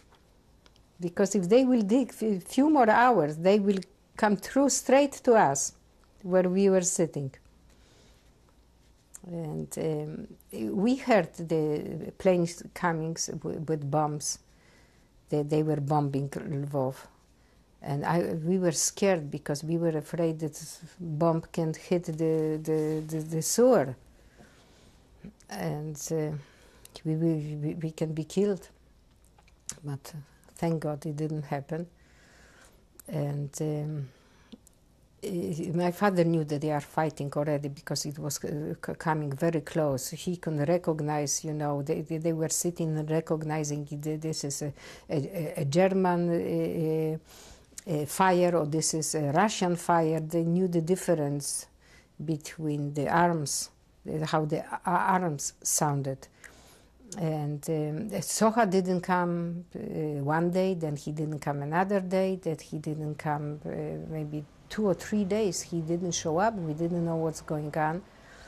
But we were sitting there and waiting, and suddenly, maybe at like 6 o'clock in the morning, we heard that somebody was banging over the manhole. But we were quiet, we were sitting quiet, and then a voice came, Higer, you can come out. You can come out. This was Soha. And my father was sitting the whole night and waiting for the signal. And he was so tired that maybe at 5 o'clock in the morning he fell asleep. And he didn't hear him. He said he was waiting whole night to hear the word, you can come out. And he didn't hear it. And then he called my father and he said, he gave him instruction how to go, how we have to leave the sewer.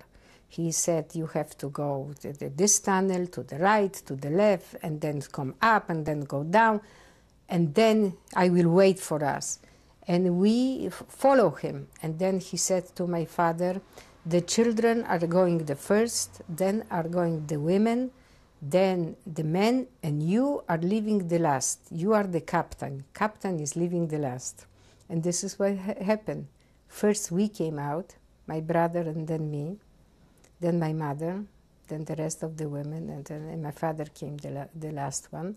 And he was standing, it was a big courtyard, and he was standing there, and the people were watching because he called all these people who lived there, and he called them and he said, come on, you will see what happened. And when we came out, they were so surprised, they couldn't believe it. We came like the rats, big rats coming from the sewer. And he said, those are my Jews, I saved them. And he was so proud.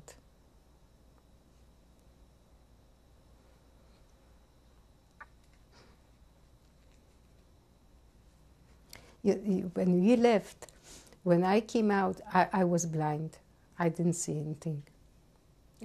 I saw only later like yellow, red dots, I couldn't differentiate things.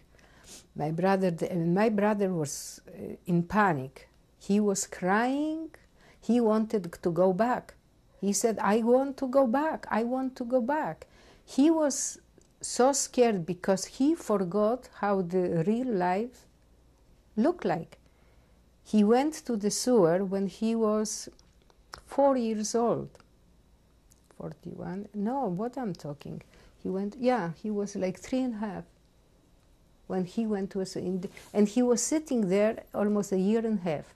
He forgot how life looks like when he came out. He thought that the whole world, those are the rats that he was playing, and we and Socha, who is coming with Wróblewski, bringing us food. This is it. This is why when he came up and suddenly he was so scared. He wanted to go. He was pulling my mother. He wants to go down. He wants to go down. And we look terrible. Terrible. The people, I remember when I was walking on the streets, few days later when I was walking on the street, the people look after us, and one woman, she came and she brought us berries, in the bag, berries, and she gave us, and she told me, take this and give this to your to this little kid and eat. It was a terrible experience. But Socha, when we came from the sewer, Socha organized in the same building where we came up, in the same building, he found rooms for us that we stayed. And one room was for us, the other room was for the other people. And then we started, to look to normal life, how to go about it, what to do about it. We didn't have anything to wear, only those schmattes that we stay in the sewers for so long. And this was it. My mother started to, because we had to make some money, to buy food, to buy some clothes. Then my mother started to bake some latkes and selling on the street. Everybody started to do, catching on something to do, to earn something. Yeah, I remember I didn't have shoes. I was walking barefoot. And September 1st, before September 1st, my mother took me to school, and she registered me to the 1st grade. And she came with me to a secretariat. She spoke with the secretary. And the secretary, she said, "This is my daughter. I want to register her to go to school to the 1st grade." And the secretary asked, among the other questions, she asked what religion. And my mother said Mojżeszowa. Mojżeszowa, it means Jewish.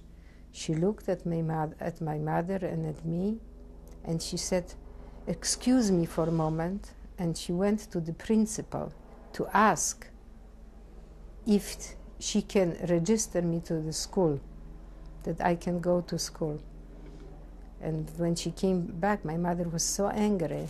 And my mother said, "Did you go upstairs to ask if you can register this Jewish girl to go to school? Are you sorry that Hitler didn't kill all of us?"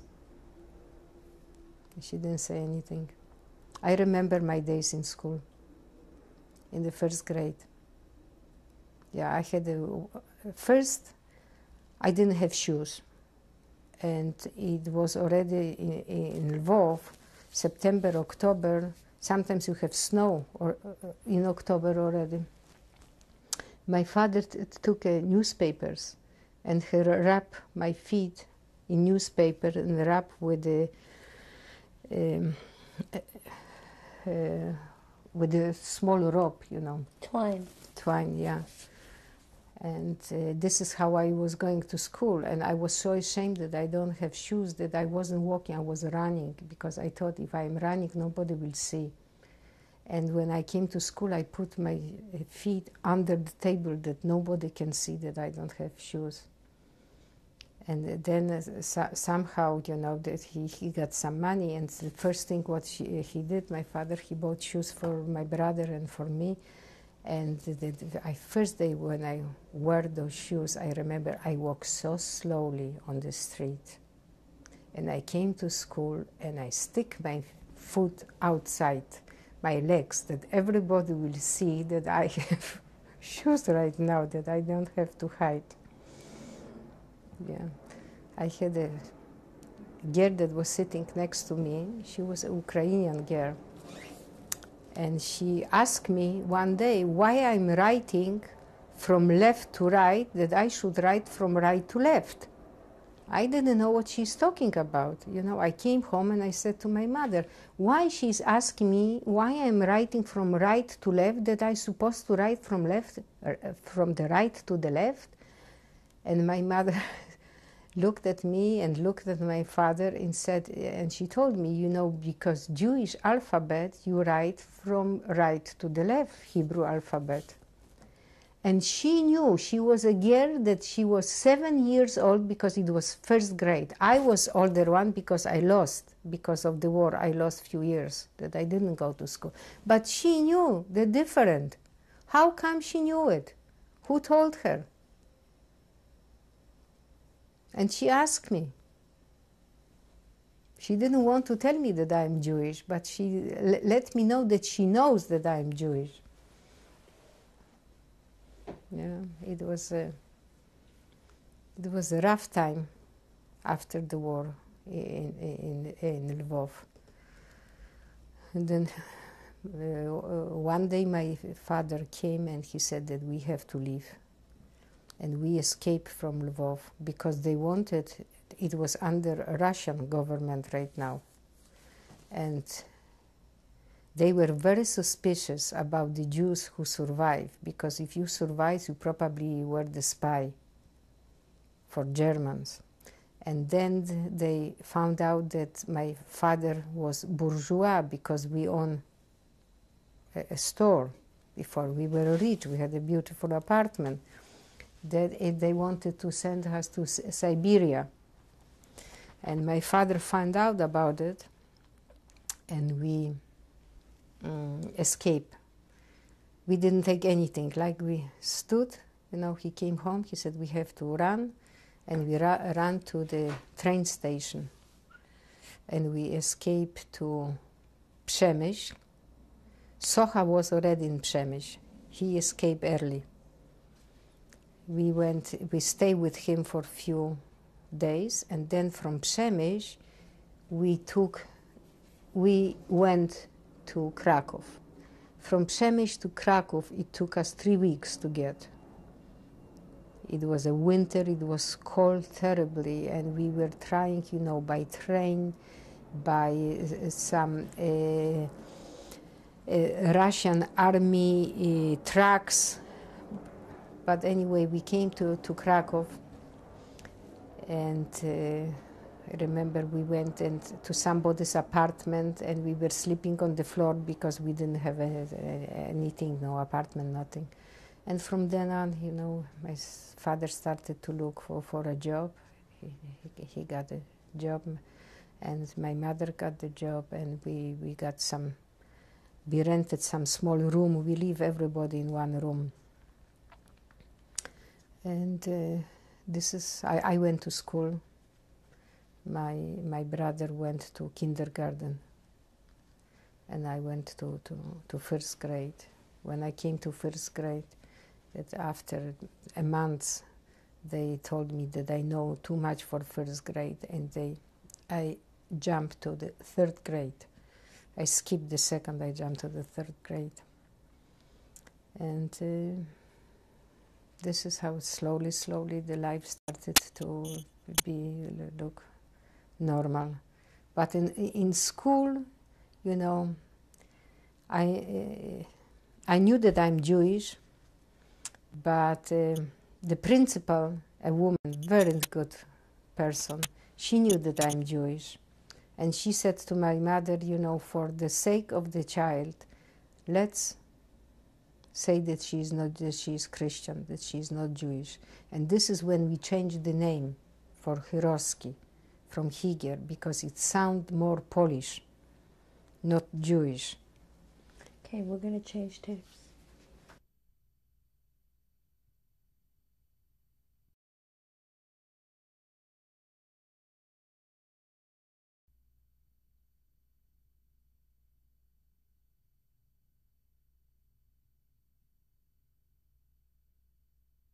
1998 with Dr. Keren, Kristine Keren. Please continue. How did your life unfold in Krakow? I went to school, like I said, and I was pretending that I'm Christian because for my safety. The anti-Semitism, it was so widespread in Poland after war, and at the same time it was in Kielce. It was a pogrom in Kielce, and I remember the day that was pogrom in Kielce. I didn't know anything about it, and my mother was working, my father was working, and I was, like before, alone with my brother, taking care of him, and my mother sent me to a market to buy fresh eggs and some butter and some bread. And I remember I went to the market with full with those peasants who were coming from outside the city with milk, and one woman, she was a dressmaker, and she made it for us coat for me and coat for my brother. My mother got we used to get packages from United States, UNRWA. It was the packages with food, with some clothes, with some, blankets. And she got a blanket. We didn't have a coats. And she asked the dressmaker to make us 2 coats from this blanket. She probably knew that we are Jewish. She sensed it, and she saw me at the market there. And she came to me and she said, "Go home immediately. Take your brother and go home. What are you doing here? Go home." I didn't know what she's talking about. She said, "Leave all those things and go home and don't go out." And I went home, stayed at home, and then I saw my mother running. And she said she was so glad that she saw us at home, that we are there. And she said, "Don't move any place." This was when this was a pogrom in Kielce. But the news spread without telephones, with nothing. I don't know how fast, the news spread. Just for purposes of clarification, could you just tell what happened in Kielce? In Kielce, this was pogrom. Those Jewish survivors who survived, and I don't know who spread the news or something, that they are taking children's blood for a matzah, to make matzah before holidays. And they started, some hooligans and something. They started to beat the Jews, and the police, they were watching. Nobody interfered. Nobody do anything. More details I don't know, but I think this was the point. And in school, the priest, he knew that I'm Jewish. And he said to my mother that he knows that I'm Jewish. But he said, "Keep it this way. Let her pretend." And I was attending the church, the masses, and doing everything what every Christian girl is supposed to do. But I knew that I'm doing this, not that I believe it in this, but that I have to. And I learned prayers. I knew by heart all the prayers. And I went even to the first communion, because in 3rd grade, when you are 9 years old, you go to the first communion. Yeah. And this is what I had to do. But I was very good in school. I knew better the New Testament than my Christian friends, because whenever the priest asked the questions and they didn't know, he asked me and I knew it. And he was very proud about it. How did you come to learn all of the Christian prayers and about the New Testament? How were you the New Testament I learned in school, but I had to know the prayers. My aunt, she survived on the Aryan papers. She was pretending that she is Christian. She had blue eyes, blonde, tall, beautiful woman, and she survived on the Aryan papers. To be an Aryan, you have to know the prayers, you have to go to the church. She knew it. In Krakow, when we came to Krakow, few weeks later, my father found out. He went to Red Cross. Every day he was going to Red Cross to see. It was a list of people who survived. People were looking for each other, you know, for the relatives. And he found my aunt, that she survived in Warsaw. He went to Warsaw to bring her to Krakow. And he found her and 2 children.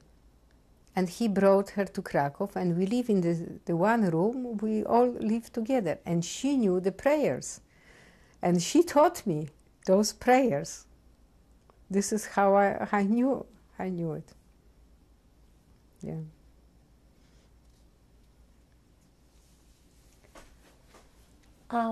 I'd like to go back to the sewers for a couple of clarifying points.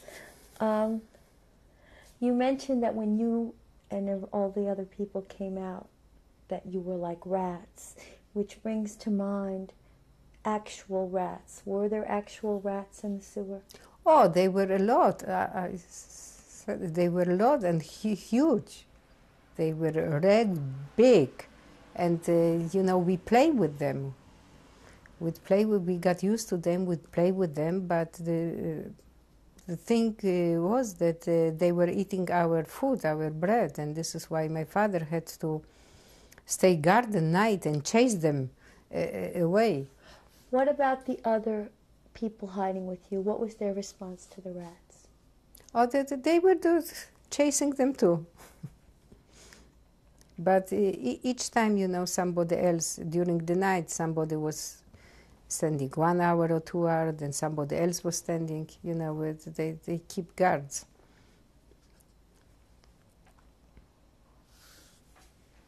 You mentioned an uncle earlier that he... Oh, my uncle, yeah.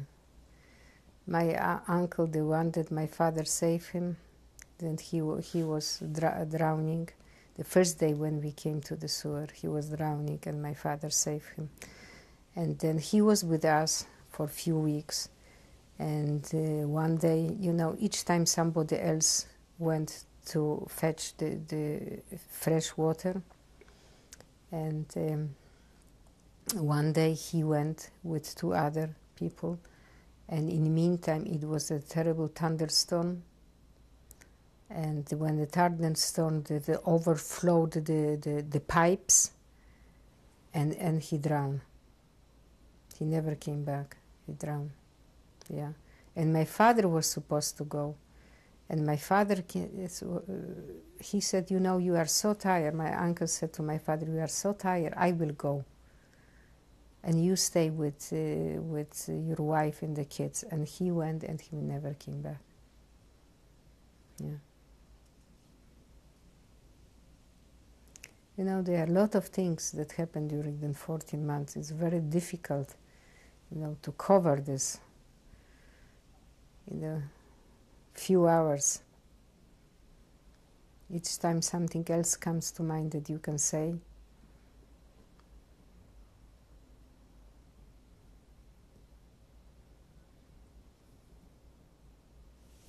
Is there anything else that you can remember about that time?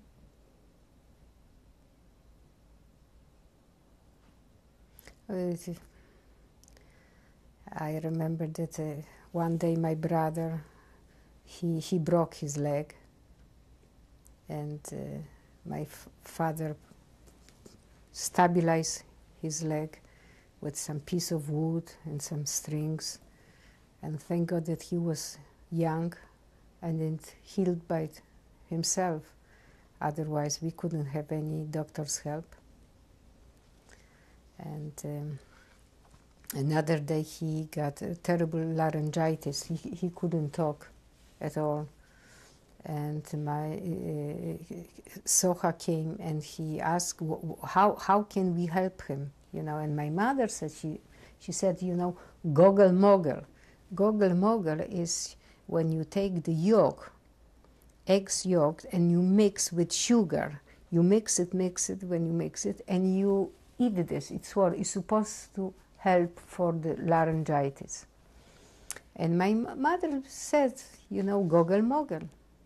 When Soha left, after a few hours later, we heard a noise in the pipe. We didn't know what happened. And suddenly, you know, you see his face appear from the tube, and he was holding in the handkerchief 5 eggs. He was holding in his teeth because he maneuvered with his elbows. He didn't want that they will break. He held them in his teeth, and he, you know, you saw his face, his big eyes, and he brought those eggs that my mother be able to give this to my brother for his laryngitis. Because what kind of medicine? He couldn't go and take anything. Sometimes he used to go to pharmacy, bring something, but he was afraid that it will be suspicious, you know, how he knows what to take. You know, he has sewer workers, and everybody, every neighbor knows him, that he is sewer worker, uneducated, how he knows what kind of medicine. But my father knew. He wrote for him sometimes. But we were afraid to do it because it can, you know, be under suspicion why he knows. We had to take all the precautions what we could. Yeah, we were afraid that maybe they will get drunk something, that they can say something. Oh, one day I remember that when the Russian front was coming, suddenly he brought with him his sister-in-law husband. He was a deserter. He deserted from the army, and you know, it wasn't any place how to hide him. He brought him to the sewer, and he wanted to escape. He said he won't be able to live here. He wanted to escape, but Soha gave to my father the gun, and he said, sit next to him. If he wants to escape, shoot him. Because he was afraid that when he will go out, he will escape. He will say that there are Jews sitting down there.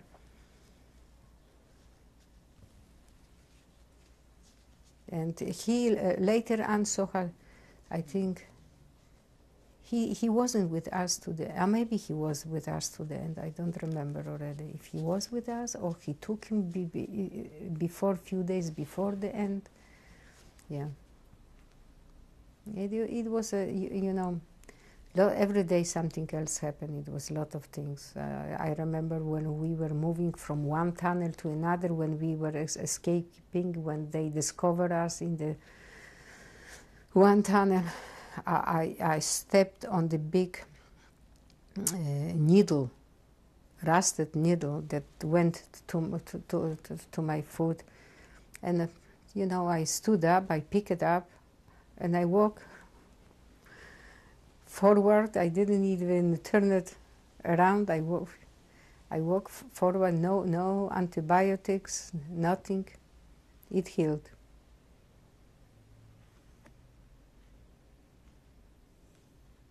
We got so immune, probably from sitting around those millions of bacteria, that after the war, I remember I never was sick. I never was sick. Years, I never was sick. Not cold, nothing.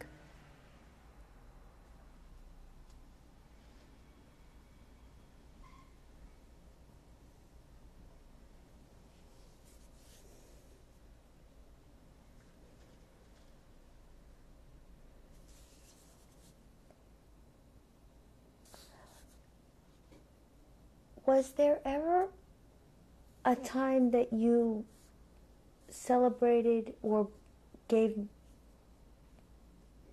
some passage to a Jewish holiday like Yom Kippur? Oh yeah, I know Yom Kippur. Yes, I know. My mother, she fasted. She didn't eat. Yeah. Not that it was too much to eat, but she didn't eat at all on Yom Kippur. Was there any conversation in terms of, did you have any sense of resentment about being a Jew? Maybe, but I don't remember. Maybe. But I don't remember that we were ever talking about it. No, no.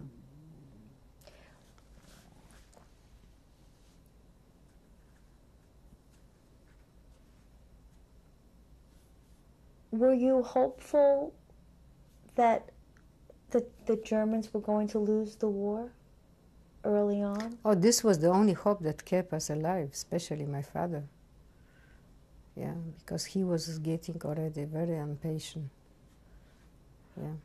Were you aware of what was happening to the Jews once they were left, the transports? We knew, yeah. We knew. How? The news were spreading so fast, and everybody knew what happened, that the Jews are sent. I don't know if I know exactly, I knew that Jews are getting killed because I saw this on my own eyes, that how Germans were killing children and killing Jews. This is why I wasn't allowed to go outside, because when the Germans were walking and they saw a child on the street, they were shooting. Sometimes they used to take child by the leg, and throwing to the with his head hitting the walls to break their head completely. They were terrible. Did you see that? I saw this. This is why I knew I had to stay in. I wasn't allowed to go out. And it was terrible, terrible. I saw the massacres. I saw the actions, when they were taking Jews together and killing on the spot, or else that they didn't kill, they put on these platforms, on those big lorries, and they're taking them away. I saw my grandmother taken away on the lorry, my grandmother. And she knew that I'm watching. And I was watching through the window. I pulled the curtain and I saw her. And she took her hand like this up, showing me that she knows that I'm watching. And then German hit her on the head with his rifle. Yeah, this is this grandma that made a sweater for me that I was wearing in the war.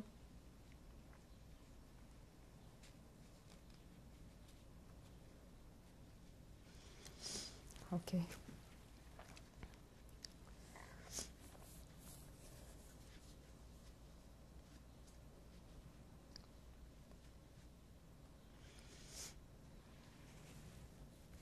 I'm fine.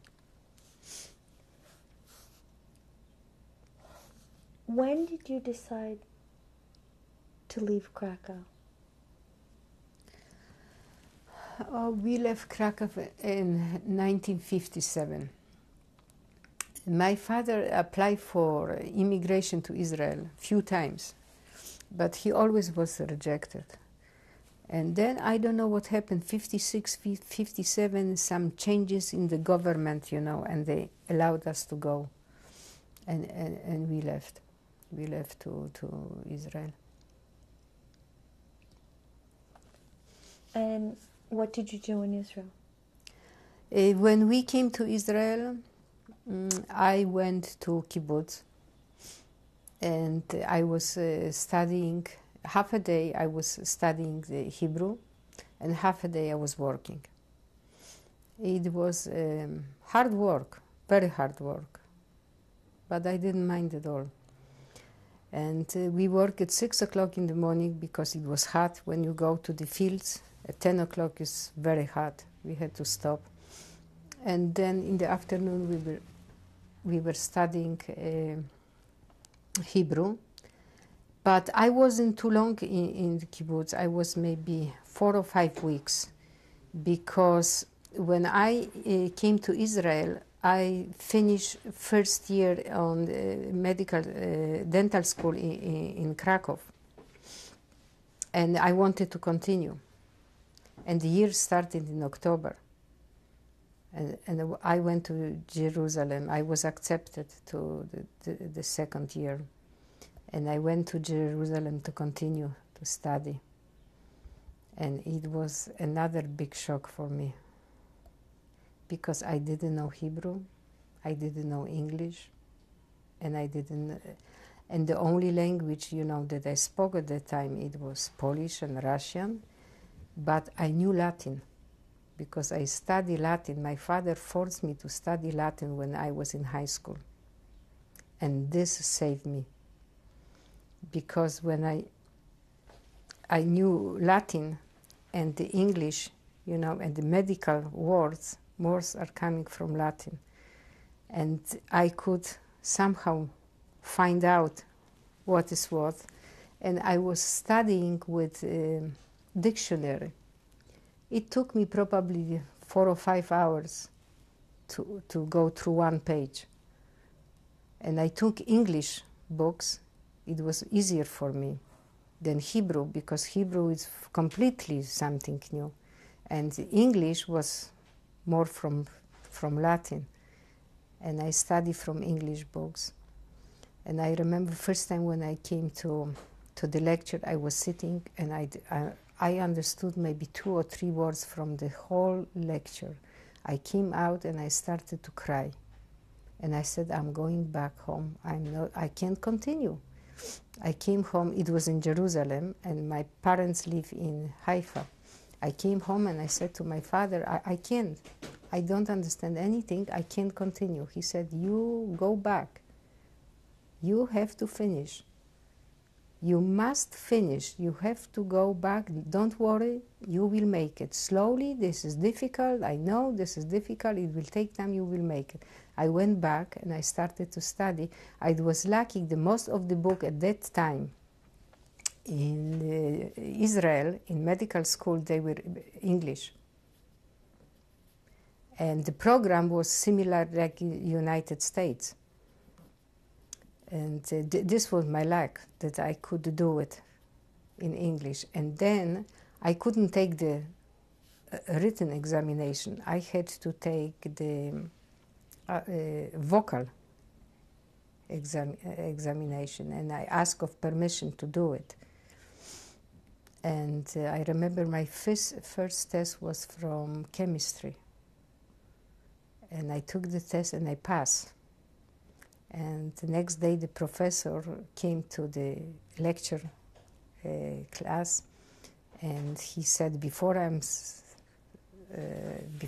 starting a new lecture, I have to do something. I have to say something.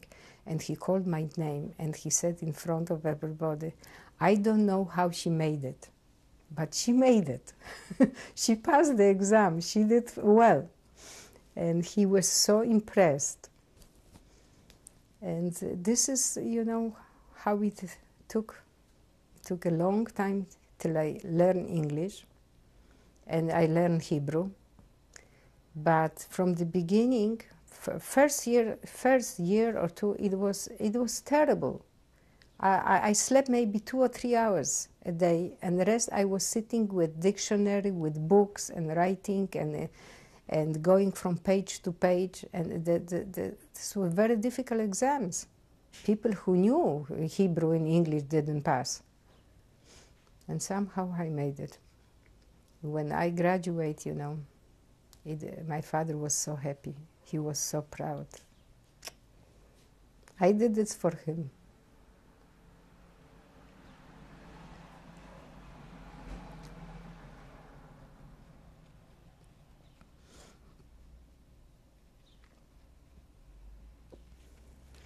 I didn't want to disappoint him, because, I remember what he went through to save my life. And I was a very good daughter because I always have the picture of him trying to save our lives. I never could say no to him. I was never rebelling against him, even if he demanded sometimes from me impossible. I said, I have to do it.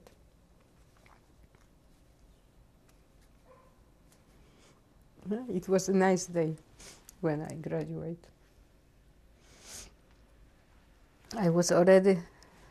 When I graduated, I was already a mother. I got married when I was a student, and then my son Doron was born when I was still a student. And I had 1 year to go to finish. And some people told me, maybe you will take off 1 year off till he is such a small baby, and later on you will continue and you will finish. And I was afraid to do it. I said, if I will take 1 year off, I will never go back. I have to finish right now, because I won't be able. I will get so, attached and so involved to be a mother that it will be very difficult for me. And thank God, I got help from my parents and my husband's parents, my parents-in-law. They helped me. And my son, Doron, was in Tel Aviv with my mother-in-law, and my mother was coming to help her. And my husband was taking care of him. And I was in Jerusalem, finishing my studying. And what is your husband's name? My husband's name is Marian Keren, and his name before was Marian Kwaśniewski. And he is Holocaust survivor too. He survived, he was during the war and survived in Lvov, in the same city that I am, and on the same street. He lived on the same street. I lived on Kopernika 14, and he lived on Kopernika 17, across the street. This is where he was hiding with his adopted mother. It was on Kopernika. And how did you meet? We knew each other from Krakow. We were kids in Krakow after the war. And we used to join the same swimming club. I was a swimming team. I was a very good swimmer, and he was a very good swimmer. We were on the same swimming team. And it wasn't too many Jewish kids, after war in Krakow, that we knew each other. And then he left, I think, in 1956. He left a year before me. And I left in 1957. And I didn't see him, in Israel for some period, because we were very good friends, but we never anything else developed. And one day it was a party, and I saw him. He asked me, "What are you doing here?" I asked him, "What are you doing here?" And then I remember he came to visit me to Jerusalem, and this is how it started. Then he went to the army. He was in the army when we were married. He was in the army, and the rabbi from the army, the Rabbi Golan, it was the chief rabbi in the army. He was the one who performed our marriage. My husband in uniform. And how long did you stay in Israel? I stayed in Israel till 1968. And in 1968 we came to the United States. We came to the United States only for 2 years. And this is how it happened, and we are still here. Okay, we're going to change tapes.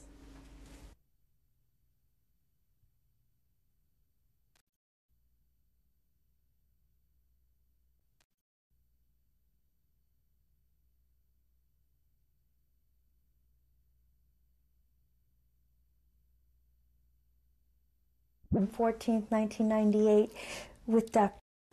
Kristine Keren. And how did your life unfold in the United States? When we came to the United States, my husband started immediately the work that he was supposed to do, and you know, I had my private practice in Israel already 7 years before I came, and when I came here, I wanted to get somehow maybe temporary license that I can work. I didn't mean to work for myself, but I thought maybe at the university or maybe some hospital or maybe for somebody. And I applied for a temporary license to Albany. And I got very nice letter from them that I cannot get the temporary license because this is not the way how they are doing the law is here. But because I am graduate from Hadassah Dental School, I don't have to go to school here because this is school who is highly recognized in the United States. But I can take a board examination, national board. I can take it. And I took, I filled up the application for the board exams, and this is like 4 parts, every half a year 1 part, and it took me 2 years to finish. But I remember that people were asking me, "What are you crazy? You are going for a board examination here in United States for dental school?" I said, "If I made it in Israel, I will make even in hell. There's no such a thing that can stop me if I made it in Israel. The condition that I study, this is nothing." And I really passed this. I got my license. I knew, you know, we have the same, we use the same books, the same program, the same system. I knew I went to library to NYU. I knew which book I have to take it. I even remember which paragraph on which page what was. And I passed. When I passed, it was like 2 years. And the people said, "You know, you passed the board exams. You must be crazy to not to start to work. Don't go to Israel, stay another few years and start to work here." And this is what happened. I was teaching at NYU, and then I was working in hospital, and then I started my own practice. And I developed slowly, you know, my own practice, and I quit the work in hospital. Then I took leave of absence when I was pregnant with my other son. I took leave of absence from NYU, and I concentrate only on my own practice. And this is how I started, you know, to work. It was difficult for me because I was a woman, and I was foreigner. I had always the foreign accent. And at that time, woman dentist was something unusual. When I was teaching at NYU, I was the only woman. And they asked me, everybody asked me, "Are you a real dentist?" They were so surprised that I'm a real dentist. Right now it's becoming more and more women are involved. You see more women dentists and doctors, but at that time it was very difficult. You're certainly a pioneer in women's lib. What gave you the desire to be a dentist?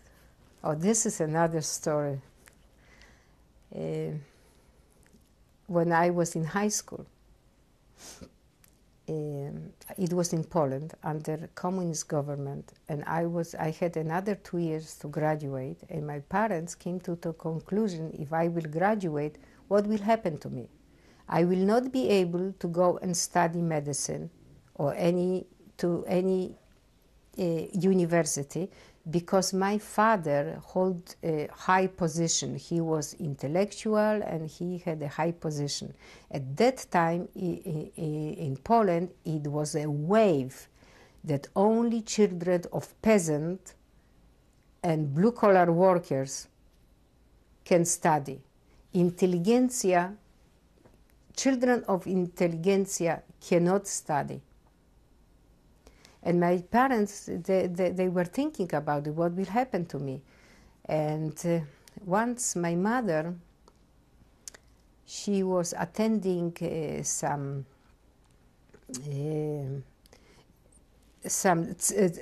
was a celebration of 1st May or something, some communist, holidays. And the place that she was working, they were participating, they was listening to the celebration, and one of the participants of the celebration were kids from school of dental technician.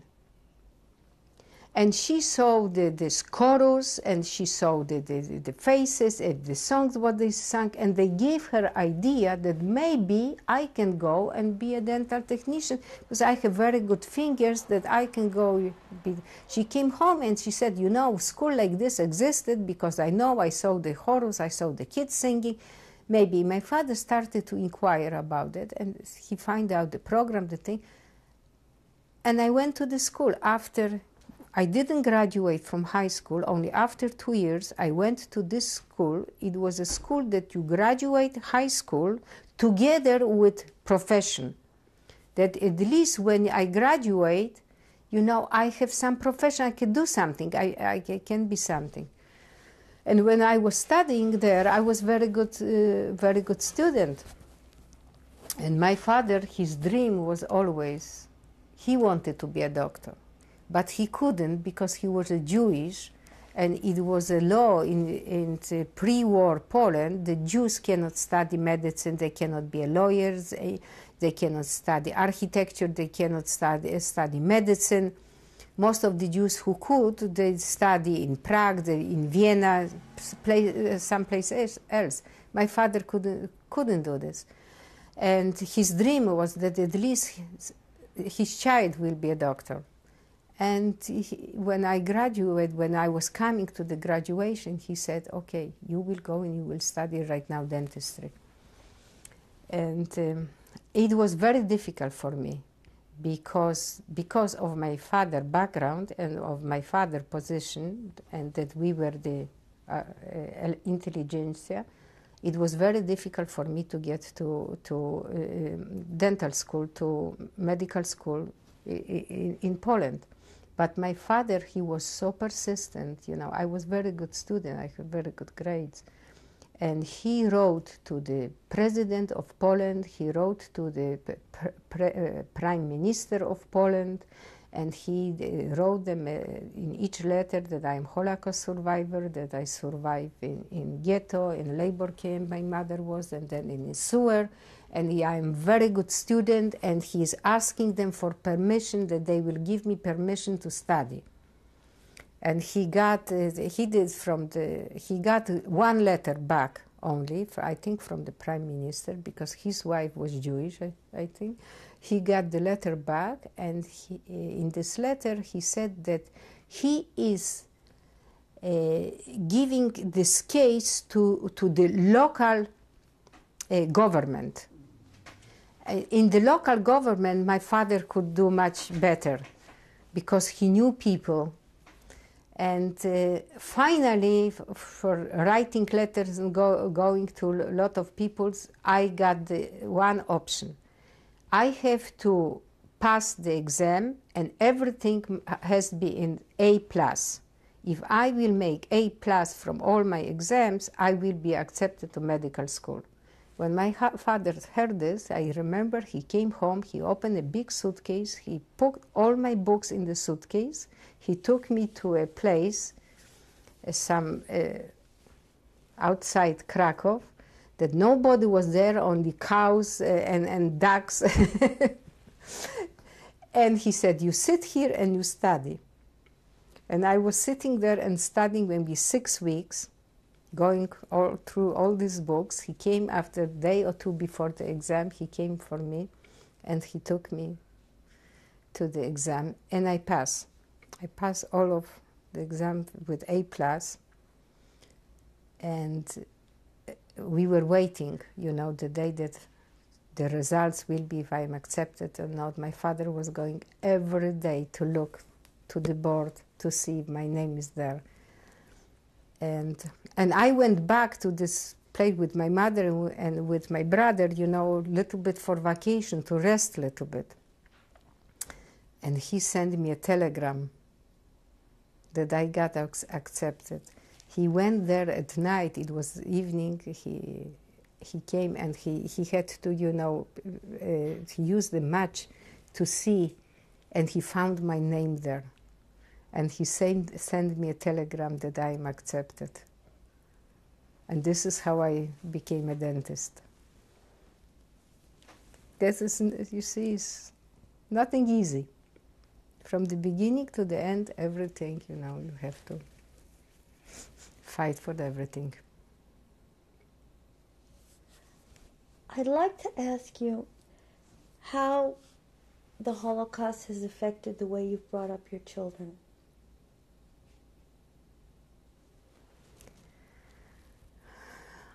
I think that it has a positive influence of them, for them. I think so.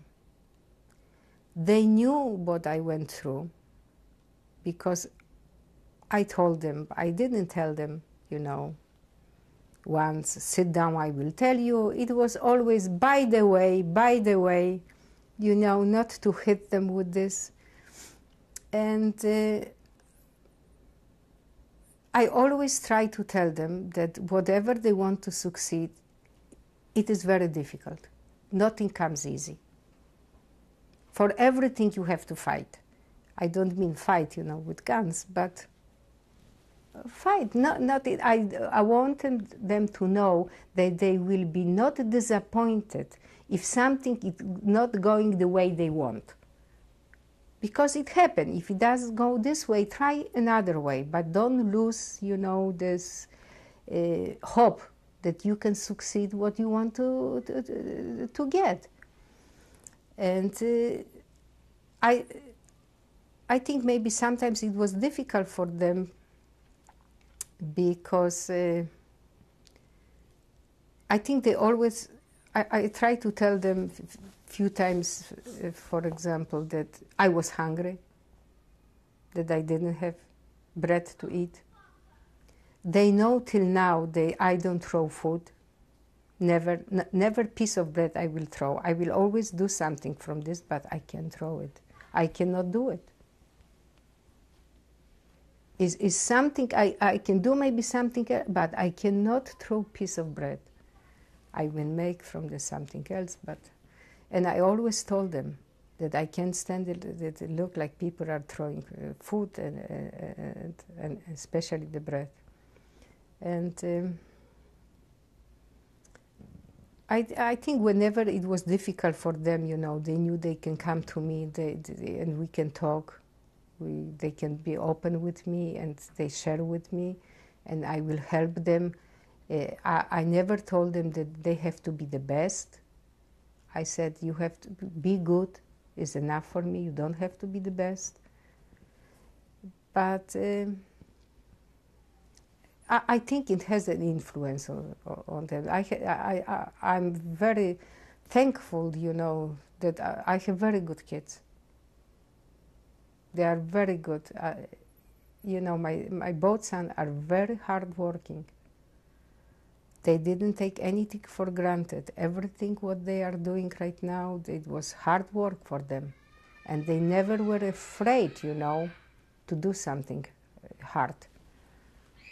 I think that this is the influence that, you know, from us, from the Holocaust survivor, we didn't make them crazy, you know. I didn't stood next to them and so telling them always that what I went through and that. It was always in the background, you know, but they always knew.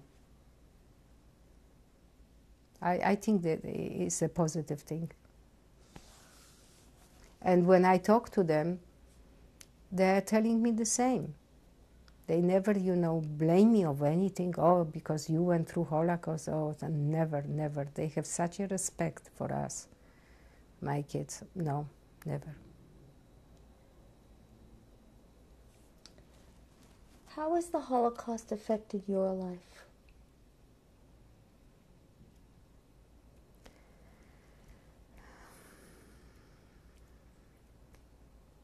It affects very strongly.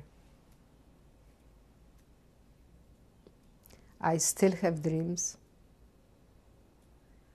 I wake up at night with cold sweat, and I'm always, running, trying to escape. And always, when I'm running with my brother, and sometimes I don't know if this is my brother. Sometimes I think this is my son. I really cannot make the difference. It affects your life. Every day it affects your life. Every day suddenly it snaps, it comes something to you. When I walk on the street, I cannot step on the main hall. I cannot step, I always go around. There are certain smells, that I can smell, that it reminds me of sewer. When I hear the footsteps of Germans, when I'm watching a movie or something, it gives me chills all over because I remember those footsteps. It was a time that I couldn't even hear the German voice. This German language was bothering me. I got used to right now, even though that I still now understand German, and if I have to talk, I will speak German.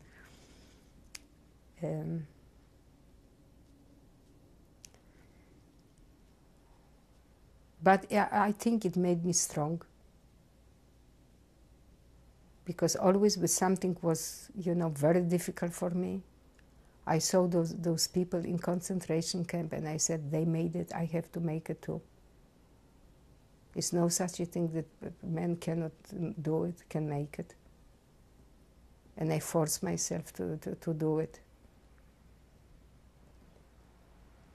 When we bought this house, when the real estate was showing us this house, and upstairs is an attic, and the entrance to the attic is camouflage, like the bookshelves.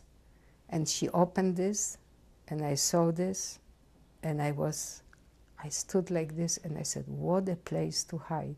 It was the first thing that came to my mind. What a good place to hide. And then I said, what I'm talking about, what I'm thinking about. But it was the first thing that came to my head.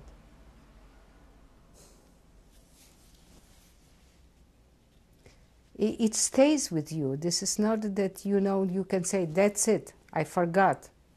Yeah, it's not, but you have to take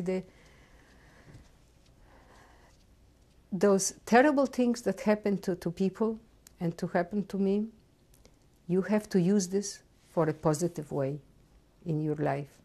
This is what I found that I'm doing. Whatever happened bad to me, I'm using this to think positively, to do positive things, to learn from this, but not the bad things, not to get, depressed and sick, and no.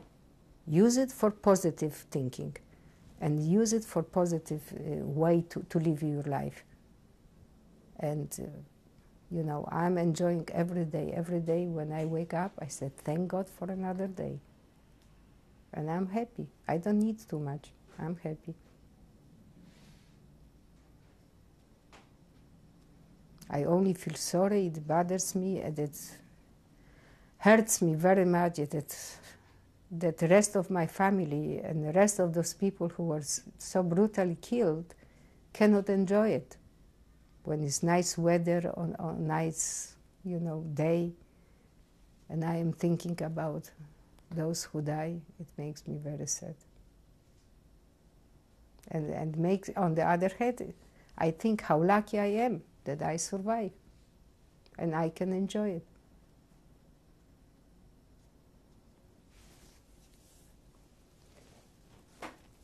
I'd like to ask you, after Poland, were you able to keep in touch with Sasha?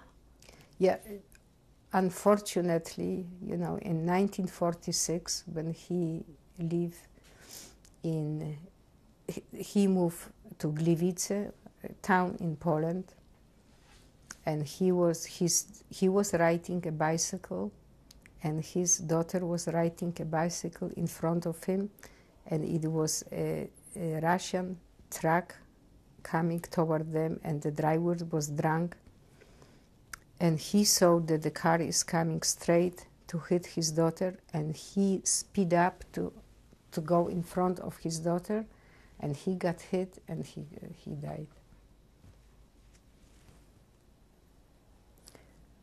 Yeah.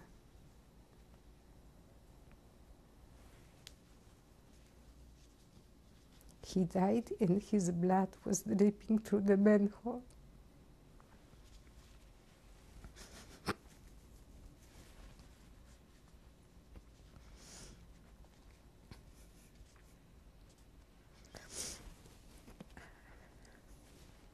You know, my mother always says that he was an angel, that God sent him to save our lives. And this is what he believes till now, that he was sent by God to save our lives.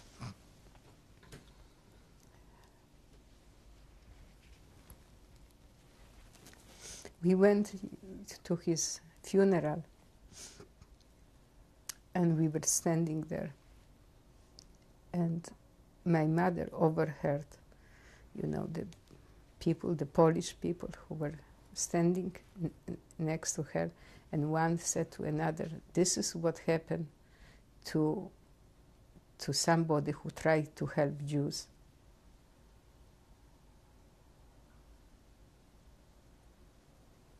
This was the comment, what they did at his funeral. That this is like a punishment. And he was so proud. He said that this is work of his life.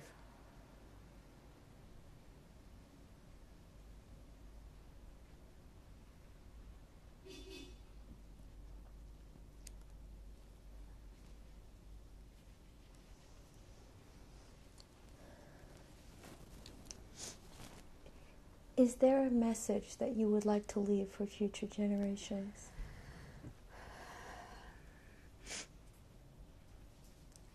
I would like to ask the future generation, you know, not to forget what happened to 6 million Jews, and try to, you know, to take this message and spread this message toward their children, to the grandchildren, that people in the whole world will remember what happened to Jewish people in 19th century, and that will never, they shouldn't forget that, because if we will forget and they will forget, it can happen again.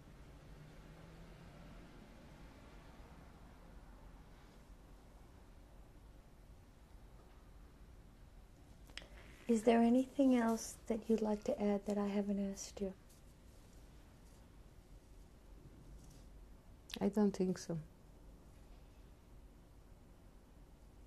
Thank you very much.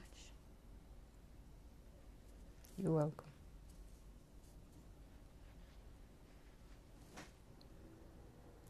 This is my mother, Pepi Sarah Gold-Higer.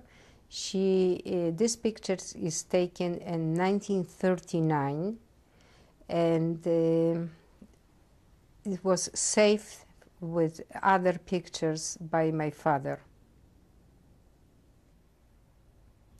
This is my father, Ignacy Higer, and this picture was taken before the war, and is survived together with other pictures. This is my uncle, Kuba Leinwand. This picture is taken before the war. He was with us for a short period of time in the sewers, and unfortunately he drowned. He didn't survive. This is my mother holding my cousin, and this is in the park in Lvov, Wysoki Zamek, and this picture is taken before the war and survived with the rest of the pictures. This is my aunt. She lives right now in Israel, and the little girl that she is holding by the hand is me. And this picture survived with the rest of those pictures. On this picture you can see is my mother, her father, my grandfather, and her mother, my grandmother. This picture was taken in 1939 and survived with us in the sewer. And then you can see this condition of this picture is terrible, but this is it was with us in the sewer, and this is why it looks like. On this picture is my brother, Pinchas Pavel, and me. This picture was done before the war and survived with us in the sewers too. This is Soha, the man who saved us, and according to my mother, is an angel who was sent by God to save our lives. This picture is taken before the war. This picture was taken during my oldest son's wedding. This is my son Doron and my mother, his grandmother, Paulina Herowski, Pepi Sarah Gold. This picture is taken at my oldest son's wedding, Doron, and this is my younger son, Roger, with my mother and his grandmother, Paulina Herowski. On this picture, you can see my grandson, Jonathan Keren. He is 5 years old, and he is a very happy child.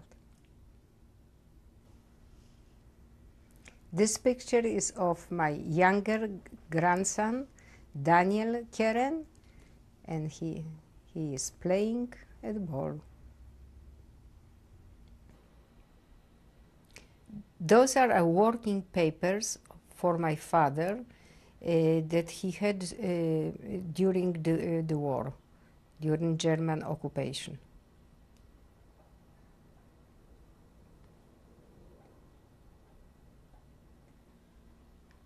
This is working paper for my mother that was issued during the German occupation, and the W letter is for a group of people who work during the day shift. This is an armband, Jewish star that Jews were wearing in the ghetto, and this belongs to I think, to my mother. This paper is my mother working paper, and it says that my mother is working for the German government.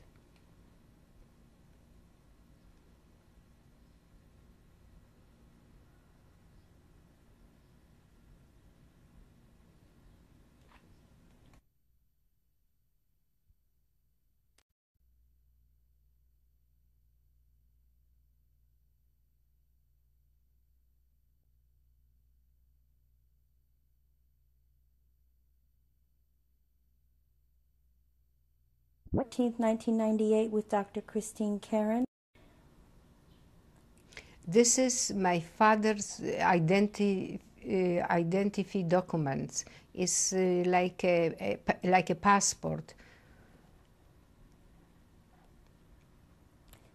And the letter R was issued by whom? The letter R was issued by the German government in Lvov. This document is a receipt for a tax payment that my father did in 1942. I don't have any slight idea how I got this document, but this was kept with the rest of my father's documents.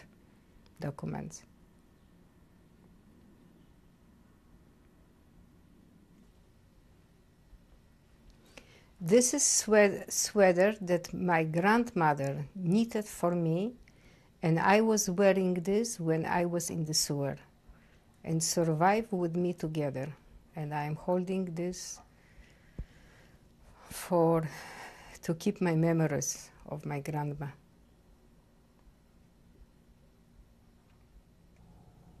Dr. Keren, could you please introduce the person who's joined us?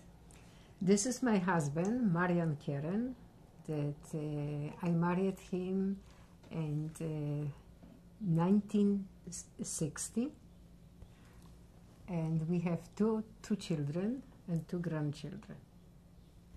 Mr. Keren, when did you become aware of your wife's experiences? Well, it happened in Israel. I tend to speak to her a few times, and we kind of expressed our interest in our survival during the war.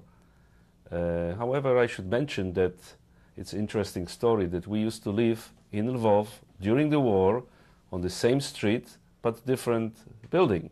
We didn't know each other at that time, obviously. And later on we have met again in Poland, in Krakow. We used to swim in the same swimming club. We were swimmers. And the romance kind of started in Israel. After 1956, I arrived to Israel. She came in 1957. And then we met on one dancing party. And since then, we started to go together. And I was studying in Technion in Haifa. She was studying in Hadassah University in Jerusalem. And I was traveling between from Haifa, Tel Aviv, Jerusalem on Vespa, on the scooter, back and forth. So that was a kind of interesting thing.